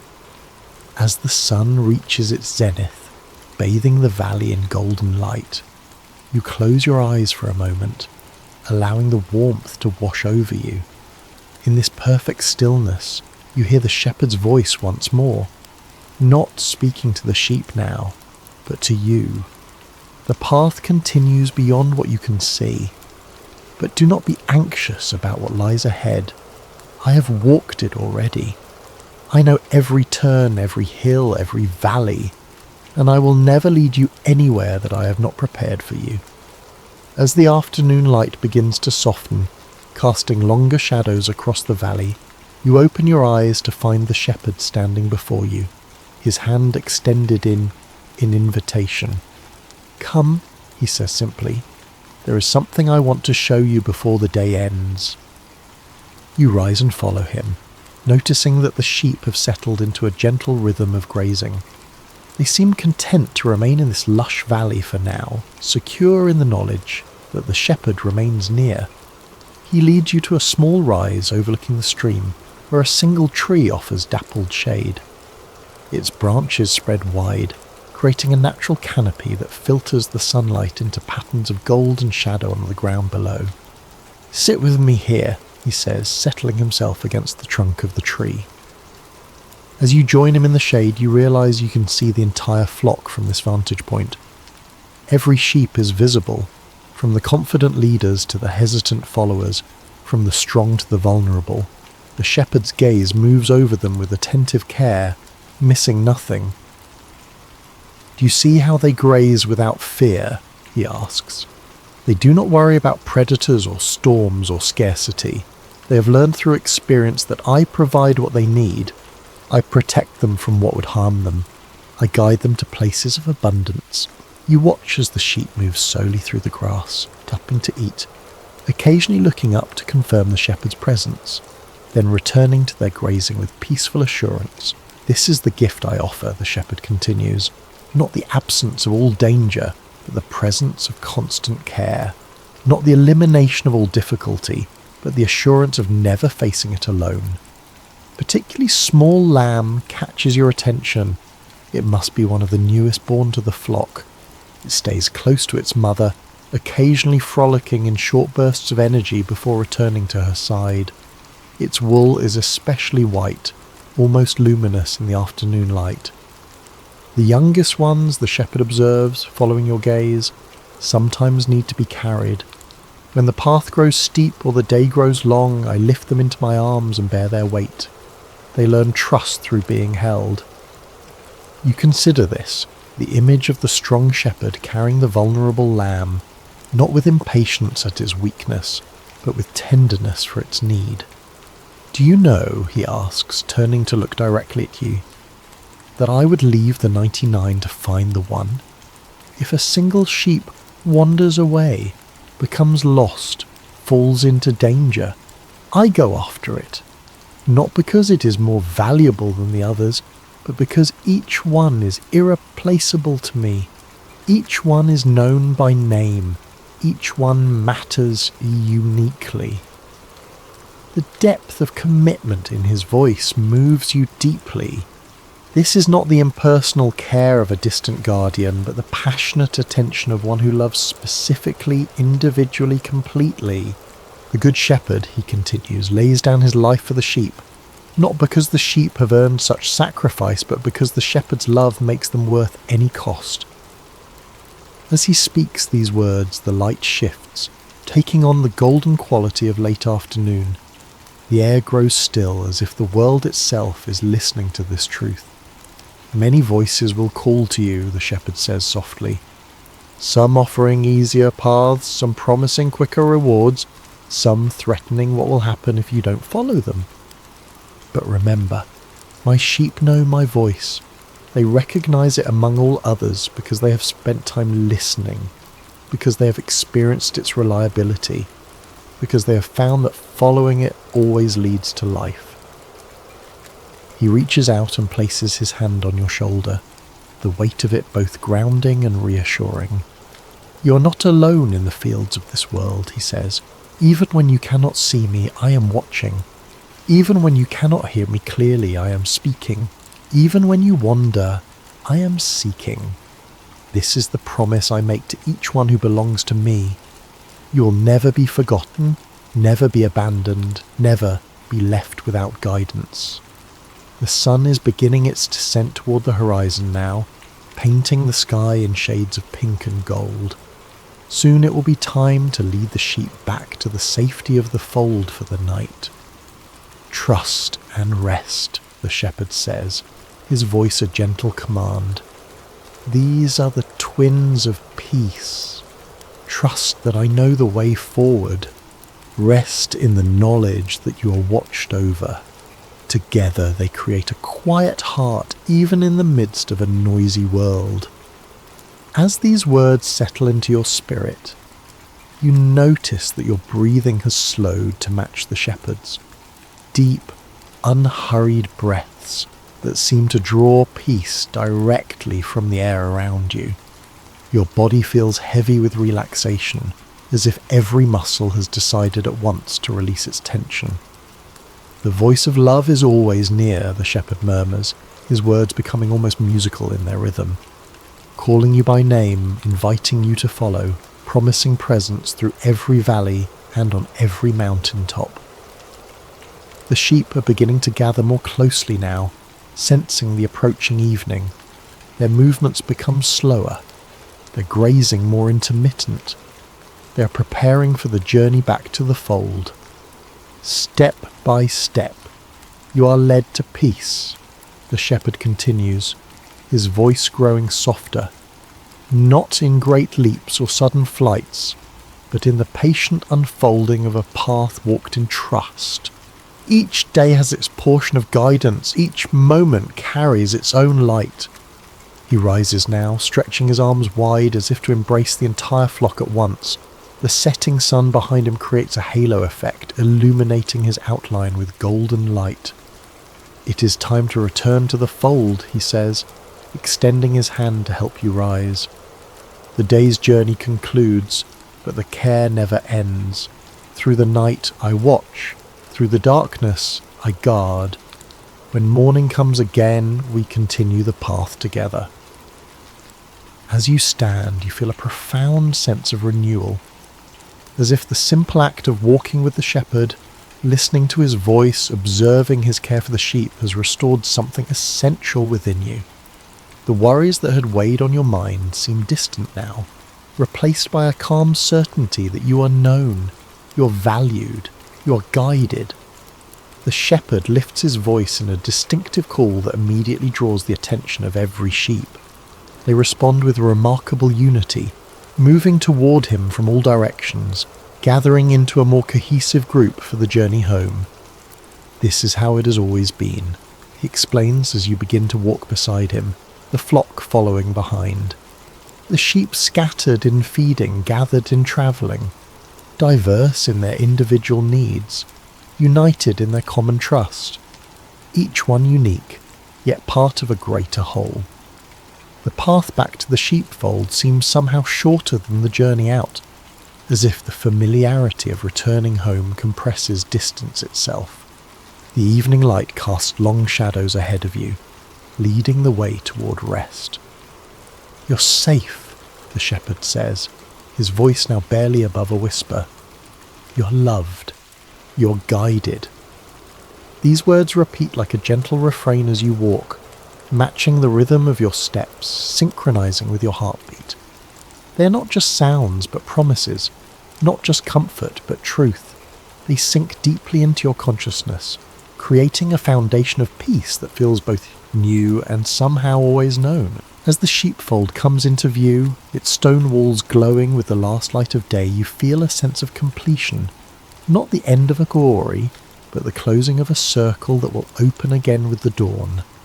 The shepherd leads the flock through the entrance, counting each one, greeting each by name, ensuring that all who went out have returned safely.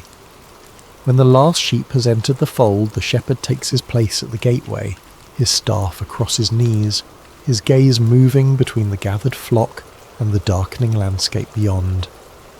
He is the living gate, the constant guardian, the embodiment of care that does not slumber or sleep. Rest now, he says to you, his eyes holding yours with gentle intensity. The shepherd knows your name. The shepherd calls you to rest. The voice of love is always near.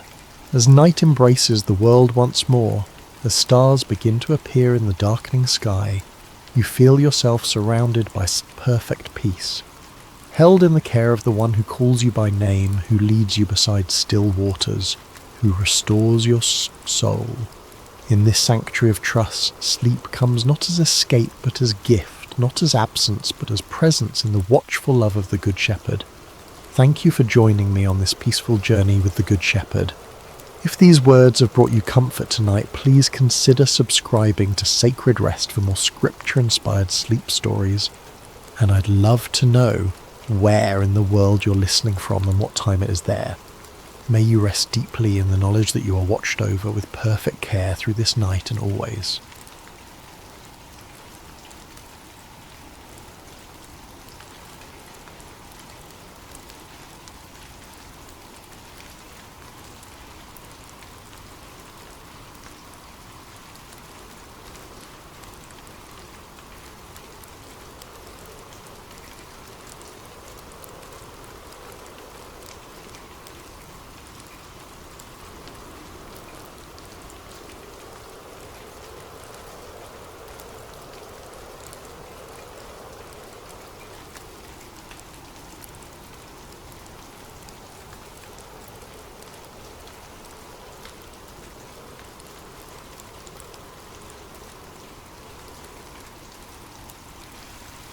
Hey there, peaceful soul. Before we begin tonight's gentle journey through scripture, I'd love to know where in the world you're listening from right now and what time it is in your corner of creation. Please leave a comment below sharing this. It's always such a blessing to see how God's word brings rest to hearts across every time zone. And if tonight's story brings you peace, please consider subscribing to Sacred Rest for more scripture-based sleep stories delivered with calm, unhurried care. Now take a deep breath and let's rest in God's presence. The Sea of Galilee rested in quiet splendour as the day's light began its gentle retreat toward the horizon. Golden rays stretched across the water's surface, dancing and shimmering as if heaven itself had scattered coins across the deep. It had been a full day, a day when crowds pressed in from every direction, hungry for wisdom, for healing, for a glimpse of this man who spoke as no one had spoken before.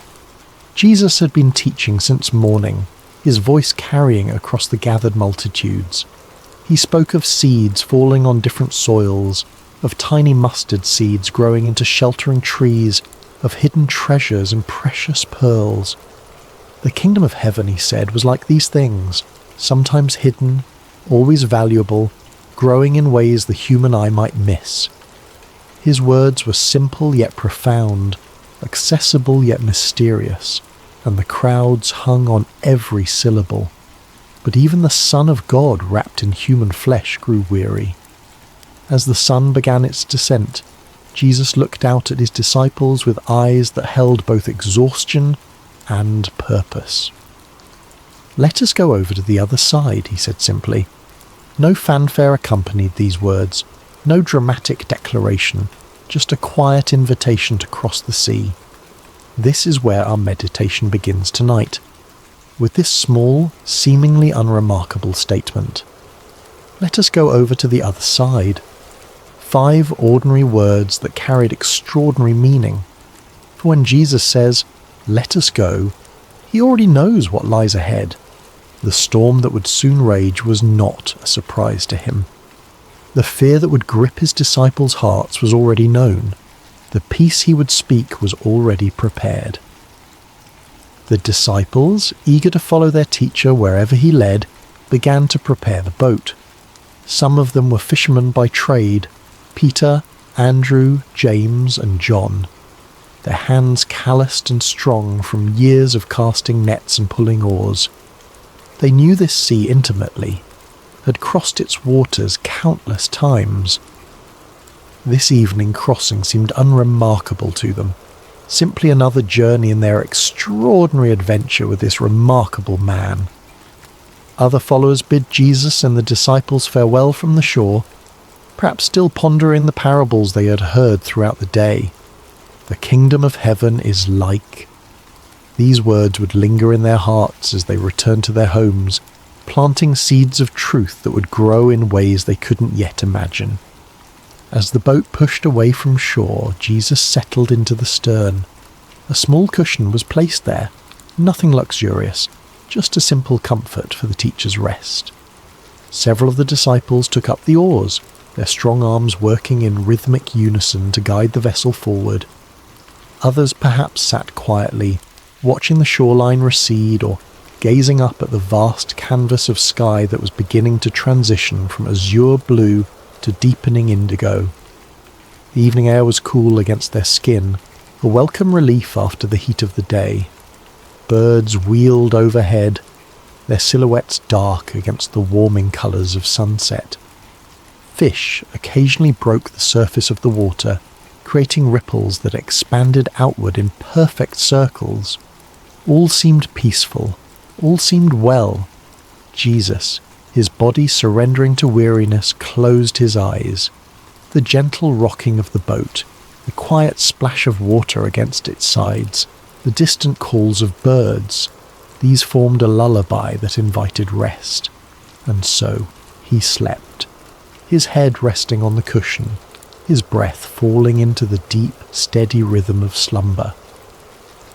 The disciples continued their work, some rowing, others perhaps talking quietly among themselves about the day's events. What did the Master mean by this parable or that?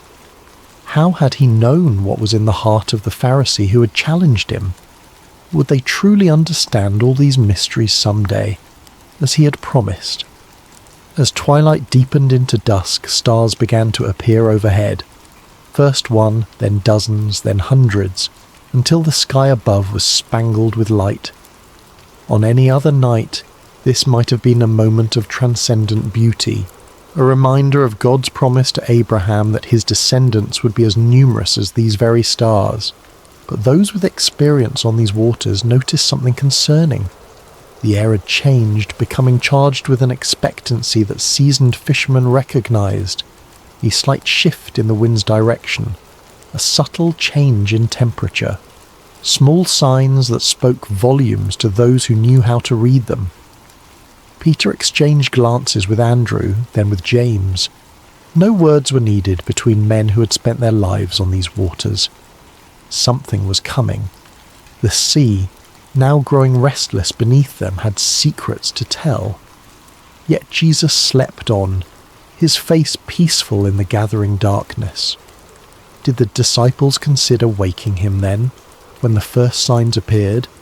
Did they debate among themselves whether to alert their teacher to the changing conditions? We don't know. Perhaps they chose to let him rest, confident in their own abilities to handle whatever came. Perhaps they thought the signs would come to nothing. As the boat continued its journey across the darkening waters, the shoreline they had left grew distant, a thin line of shadow against the night sky. Ahead lay their destination, the country of the Gerasenes, but it remained out of sight, beyond the curve of the horizon. They were in the middle space now, too far from where they had been to return quickly, not yet close enough to where they were going to find shelter. It is in these middle spaces of our lives that storms often find us. not when we're safely harboured, not when we've reached our destination, but in the vulnerable in-between, in the waiting, in the journeying, in the not yet there. The disciples could not know what lay ahead, but Jesus did. His rest was not the ignorant sleep of one caught unaware, but the peaceful repose of one who knows the end from the beginning. In this, there is profound comfort for us tonight as we rest. Whatever journey we're on, whatever middle space we find ourselves in, Jesus knows. He has already seen what we have not yet encountered. As our minds begin to slow and our bodies relax into this moment of rest, let us picture ourselves in that boat. Feel the gentle rocking beneath you. Hear the quiet splash of water against wood. See the stars appearing one by one in the vast expanse above, and know that Jesus is there with you, perfectly at peace even as the first winds of change begin to stir. It began with a whisper, a subtle change in the rhythm of the night. The stars that had shone so brightly overhead began to disappear, one by one, as clouds moved across the sky like silent spectators gathering for some celestial event. The gentle lapping of water against the sides of the boat grew more insistent, less soothing. The disciples, some of whom may have been drifting towards sleep themselves, grew more alert, their senses heightened by years of experience on these unpredictable waters. The Sea of Galilee, also known as Lake Gennesaret or the Sea of Tiberias, sits more than 600 feet below sea level, nestled in a basin surrounded by mountains. This unique geography creates a natural phenomenon well known to local fishermen. When cool air from the Mediterranean Sea, about 30 miles to the west, collides with the hot, humid air over the lake, sudden and violent storms can emerge with startling speed. This night would prove no exception to that natural law. One moment, the disciples were crossing in relative calm. The next, they found themselves battling a windstorm that seemed to descend upon them from nowhere. The Greek word used in Mark's Gospel to describe this storm is leilaps. Not a gentle rain shower or passing breeze, but a furious squall, a tempest of frightening power. The wind began to howl, no longer a whisper but a roar that filled their ears and made conversation nearly impossible. It seized the sail, straining the ropes that secured it, and threatening to tear the fabric from its moorings. Those disciples with seafaring experience would have worked quickly to secure what they could, their hands moving with practiced efficiency despite the growing chaos. Waves rose around them, no longer gentle undulations but angry mountains of water that lifted the boat high before dropping it with stomach-churning speed into the next trough. Water began to break over the sides, soaking the men to their skin and pooling at their feet. In the dim light of whatever lamps they might have had, or perhaps by now extinguished by wind and water, they could see the boat beginning to fill. For modern readers, it might be difficult to fully appreciate the terror of this moment. We who cross oceans in massive ships or fly above the clouds in airplanes may have experienced turbulence or rough seas, but few of us have truly feared for our lives while travelling. These men, however, even those who had spent their lives on the water, understood their mortality with stark clarity in this moment. The boat was filling with water faster than they could bail it out. The wind showed no signs of abating. The shore was nowhere in sight.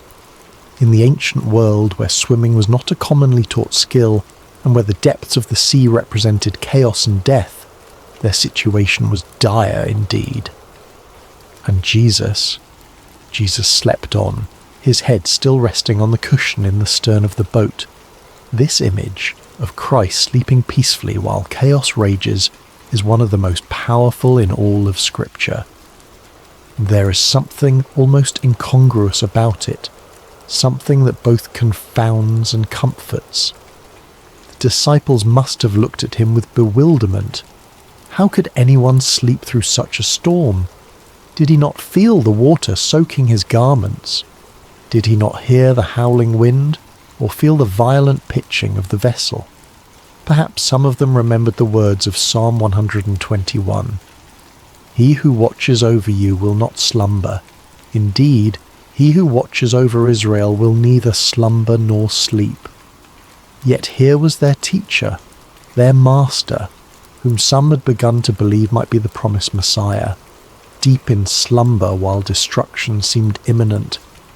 We might pause here in our meditation and consider times when God has seemed silent or sleeping in our own lives. Those dark nights when prayers appear to go unanswered. Those seasons of suffering when heaven itself seems shut tight. Those moments when we cry out, "Lord, don't you care?" For this was precisely the question that rose to the disciples' lips as fear gave way to desperation. Someone, we don't know who, moved to the stern where Jesus lay sleeping. Perhaps they shook his shoulder roughly, the protocol of respect forgotten in the face of survival's urgency. "Teacher," they cried, their voices barely audible above the storm's rage, "don't you care if we drown?" There is raw humanity in this question, the unfiltered cry of those who feel abandoned in their hour of greatest need. It's not a theologian's careful inquiry or a philosopher's pondering, but the gut-level response of frightened men who cannot understand why the one they've come to trust seems indifferent to their plight. Don't you care? How many times have these words formed in human hearts across the centuries? The parent kneeling by the bed of a suffering child, the widow standing by a fresh grave, the refugee fleeing violence with nothing but the clothes on their back, the addict fighting for sobriety and failing again. Lord, don't you care? It's worth noting that the disciples didn't question Jesus' ability to help. They questioned his concern, his heart. They believed he could do something. Why else wake him? But they wondered if he would. Did their plight move him? Did their fear matter to him? Was he as invested in their well-being as they had come to believe? In asking this question, they revealed something profound about the nature of faith. True faith isn't just believing that God can, it's trusting that God will, that his heart is good, that his love is sure, that his timing is perfect. And this is often where our faith is tested most severely, not in questioning God's power, but in questioning his character, his concern, his care. As we continue to settle into rest tonight, let's acknowledge any storms that may be raging in our own lives. Perhaps there are circumstances that have caused us to wonder if God sees, if God cares. Like the disciples, we may have experienced moments of feeling alone in the tempest, questioning whether our prayers are heard. The beauty of this story, and the comfort it offers us even now, is that Jesus' response to their cry reveals the truth about his heart. But before we explore that response, let's sit for a moment with the reality of the storm itself. Feel the wind's force, hear its howl, see the waves crashing over the sides of the boat. Experience the fear, the confusion, the desperate cry for help, and know that in the midst of it all, Jesus is present, not distant, not removed, but right there in the boat with them, with us. Whatever storm we face, we do not face it alone. The Lord of all creation has chosen to journey with us, to be present with us in every turbulent moment and every threatening circumstance. As our breathing deepens and our bodies grow heavier with approaching sleep, let us find comfort in this reality. The presence of Jesus in our boat does not exempt us from storms, but it changes everything about how we experience them. He's here even when he appears to be sleeping. He hears even when he seems silent. And he will respond in his perfect time with his perfect power. Now, as we picture the disciples crowding around Jesus, as we hear their cry of "Don't you care if we drown?" let us watch and see what happens next, for the storm is about to meet its match. The chaos is about to encounter its creator. The The winds and waves are about to recognize the voice of the one who called them into being. Jesus woke to the violent pitching of the boat, to the spray of water across his face, to the desperate cries of his disciples. "Teacher, don't you care if we drown?" Their question hung in the air between them, nearly lost in the howling of the wind, yet impossibly loud in its implication. Did he care? Could they truly doubt this? He who had healed the sick, restored sight to the blind, cleansed the lepers, did they think his compassion extended only to strangers and not to those closest to him? He who had called them by name, who had shared meals and long roads and countless conversations with them, did they imagine his heart was indifferent to their fear? Yet Jesus did not respond to their question directly. He did not immediately reassure them of his care or explain his apparent indifference. Instead, he rose, calm, unhurried, sovereign, and turned his attention to the storm itself. Mark's Gospel tells us that he got up, rebuked the wind, and said to the waves, "Quiet, be still." The Greek phrase used here, siopa pephimoso, carries the sense of be silent, be muzzled. It is the language one might use to quiet a disruptive animal or silence a disturbing noise.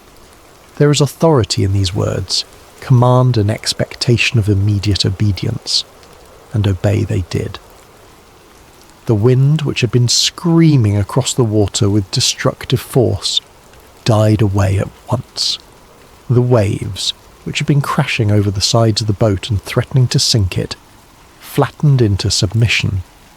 The entire chaotic scene transformed in an instant from deadly peril to perfect calm.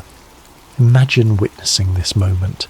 1 second, you're fighting for your life against one of nature's most terrifying displays of power. The next, you're floating on a sea as smooth as glass under a clearing sky. The contrast would be disorienting, almost unbelievable. The silence following such tumult would ring in your ears. The stillness after such violent motion would leave you feeling strangely weightless. Only then, after demonstrating his authority over creation itself, did Jesus turn back to his disciples, and his words to them were not what they might have expected. No warm reassurance that yes, of course he cared, no gentle understanding of their fear. Instead, he asked them 2 pointed questions. Why are you so afraid? Do you still have no faith? These questions weren't meant to shame or condemn. Jesus was not expressing disappointment so much as issuing an invitation to examine the gap between what they professed to believe about him and how they responded when those beliefs were tested by circumstance. The first question, why are you so afraid, invites examination of the source of our fears. Fear often arises from a perception of threat coupled with a sense of powerlessness to address that threat. The disciples feared drowning because they perceived the storm's power and recognized their inability to control it. But Jesus was suggesting another perspective. When he is in our boat, the equation changes. The presence of the Creator fundamentally alters the balance of power in any situation. The second question, do you still have no faith, probes even deeper. These disciples had witnessed Jesus perform miracle after miracle. They had seen him heal diseases medicine couldn't touch. They had watched him cast out demons that had tormented their victims for years. They had even seen him challenge the religious authorities of their day with an authority that clearly came from above. Yet when the storm came, when their own lives were threatened, their faith faltered. They reverted to fear rather than resting in confidence that the God who had demonstrated his power in so many other circumstances remained just as powerful in their present crisis. This is a common human pattern, isn't it? We can intellectually believe in God's power and love. We can recall times when we've experienced his faithfulness. We can even testify to others about how he has worked in our lives. But when new challenges arise, particularly ones that feel overwhelming or threatening, we can forget everything we know and surrender to panic. Jesus' questions invite a different response. They challenge us to align our emotional reactions with our professed beliefs, to allow what we know about God's character to inform how we feel when facing life's storms. This is not about denying fear. Fear is a natural human emotion that even Jesus experienced in the Garden of Gethsemane. Rather, it's about preventing fear from distorting our view of God and his activity in our lives. The disciples' fear had led them to question Jesus' care for them. "Don't you care if we drown?" His questions in return invited them to question their fear instead. Was it consistent with what they knew of him? Was it justified in light of who he had revealed himself to be? As we continue our journey toward rest tonight, these questions can guide our own reflection. What fears keep us awake at night? What storms in our lives have made us wonder if God cares? And more importantly, what do we know about the character of Jesus that might speak to those fears? If Jesus is truly who Scripture reveals him to be, all-powerful yet deeply compassionate, sovereign yet intimately involved, holy yet merciful, then our fears must be evaluated in light of these truths. Not dismissed or denied, but placed within the larger context of who God is and how he works. The disciples in that boat had to reconcile their experience of the storm with their experience of Jesus' power over it. We too must reconcile our experience of life's challenges with our understanding of God's character and capabilities. This reconciliation doesn't happen once and for all. It's an ongoing process, a continued growth in trust that develops as we walk with him through both calm seas and raging tempests. Perhaps the most comforting truth in this entire account is the simple reality that Jesus was in the boat with them. He had said, "Let us go over to the other side, you will," not "let me meet you on the other side," or "to try to make it to the other side."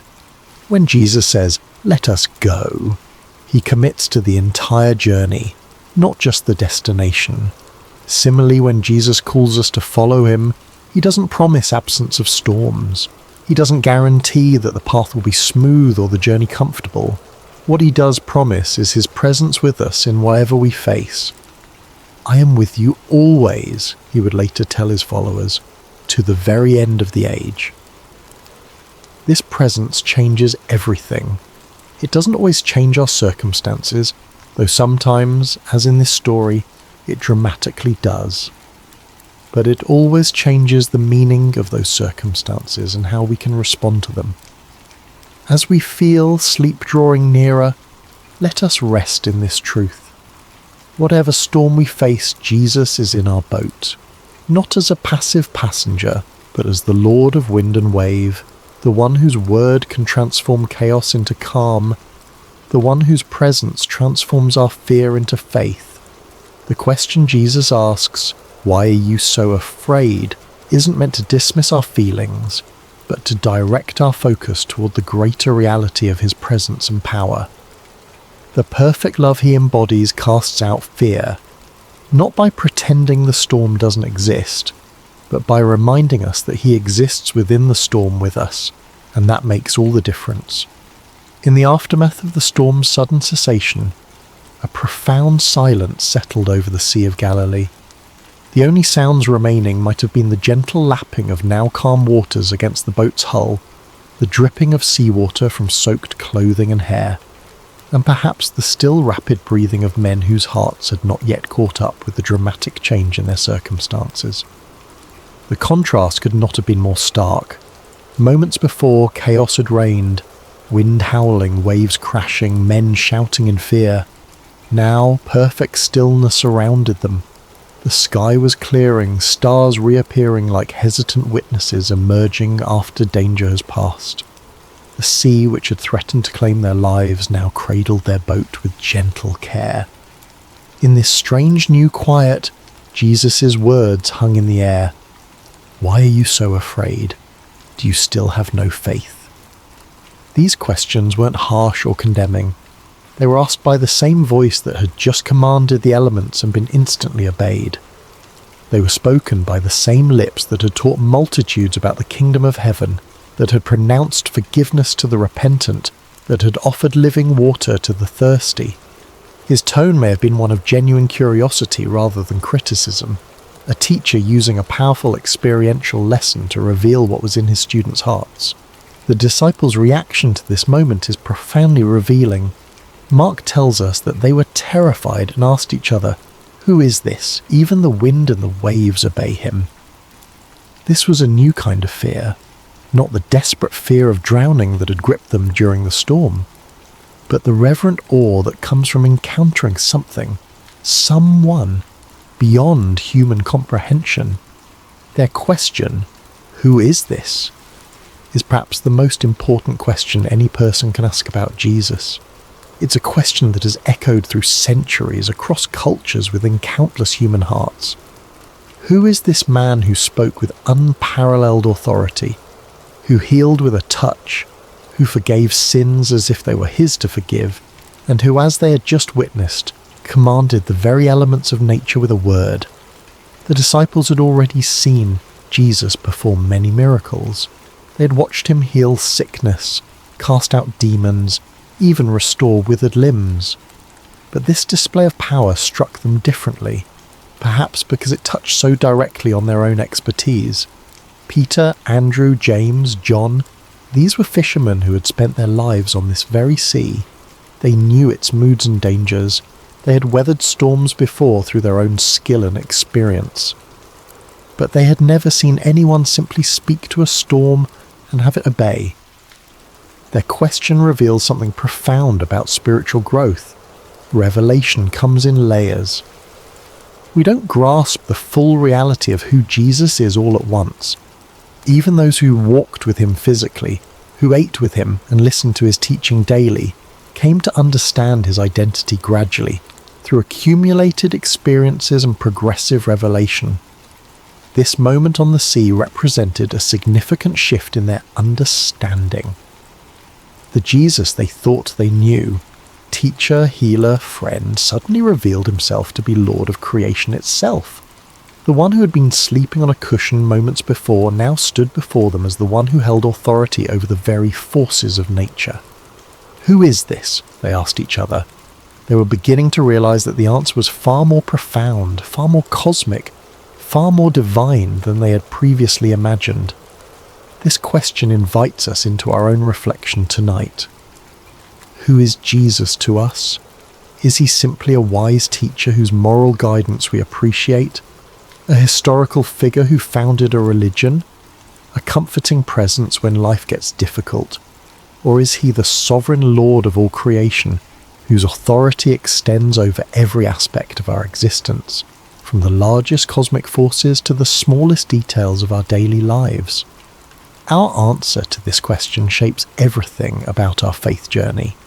If Jesus is merely a good teacher, then his words are suggestions we can take or leave. If he is simply a historical religious figure, then his relevance to our modern lives may be limited. But if he is who he claimed to be, the Son of God, one with the Father, the Word made flesh, then every word he spoke carries divine authority. Every promise he made is utterly trustworthy, and every command he gave deserves our complete obedience. The disciples in that boat were confronting this reality in a visceral, immediate way. The Jesus they thought they knew had just done something only God could do. The Psalms describe God as the One who stilled the roaring of the seas, the roaring of their waves. Psalm 65:7, and the one who stilled the storm to a whisper, the waves of the sea were hushed. Psalm 107:29. Now they had seen Jesus do exactly this, with their own eyes in their own boat, in response to their own cry for help. Their question, "Who is this?" was not merely rhetorical. It reflected genuine wrestling with an expanding understanding of Jesus' identity. And this wrestling is an essential part of authentic faith. God does not expect us to have perfect theological understanding from the beginning of our journey with him. He reveals himself to us gradually, meeting us where we are and gently expanding our capacity to know him as he truly is. For the disciples, this storm became a classroom, a place where their understanding of Jesus grew deeper and wider. Similarly, the storms of our lives often become the context in which we come to know God more truly. It's relatively easy to affirm God's goodness when life is calm and comfortable. It's when the winds howl and the waves threaten that our true understanding of his character is both revealed and refined. As we continue our journey towards sleep tonight, let's allow this holy question to linger in our minds. Who is this Jesus? Not as an abstract theological inquiry, but as a personal exploration of relationship. Who is he to me? What have I seen him do in my life? How has my understanding of him grown through seasons of both calm and storm? The beauty of this story is that it invites us to know Jesus more fully, not just as a distant miracle worker, but as the one who journeys with us through every circumstance of life. He is in our boat. He may sometimes appear to be sleeping, but he is never absent, never unaware, never unconcerned. And when he speaks, whether to rebuke a storm or to question our fear, his words carry the authority of the one who created all things and holds all things together. The wind and waves recognize his voice, because they came into being through that same voice. All things were created through him and for him, Paul would later write to the Colossians. He is before all things, and in him all things hold together.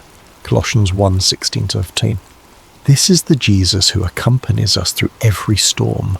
This is the one who has promised never to leave us or forsake us. This is the Lord who may ask us, as he asked his first disciples, "Why are you so afraid?" Not to shame us for our fear, but to invite us into deeper trust based on deeper knowledge of who he truly is.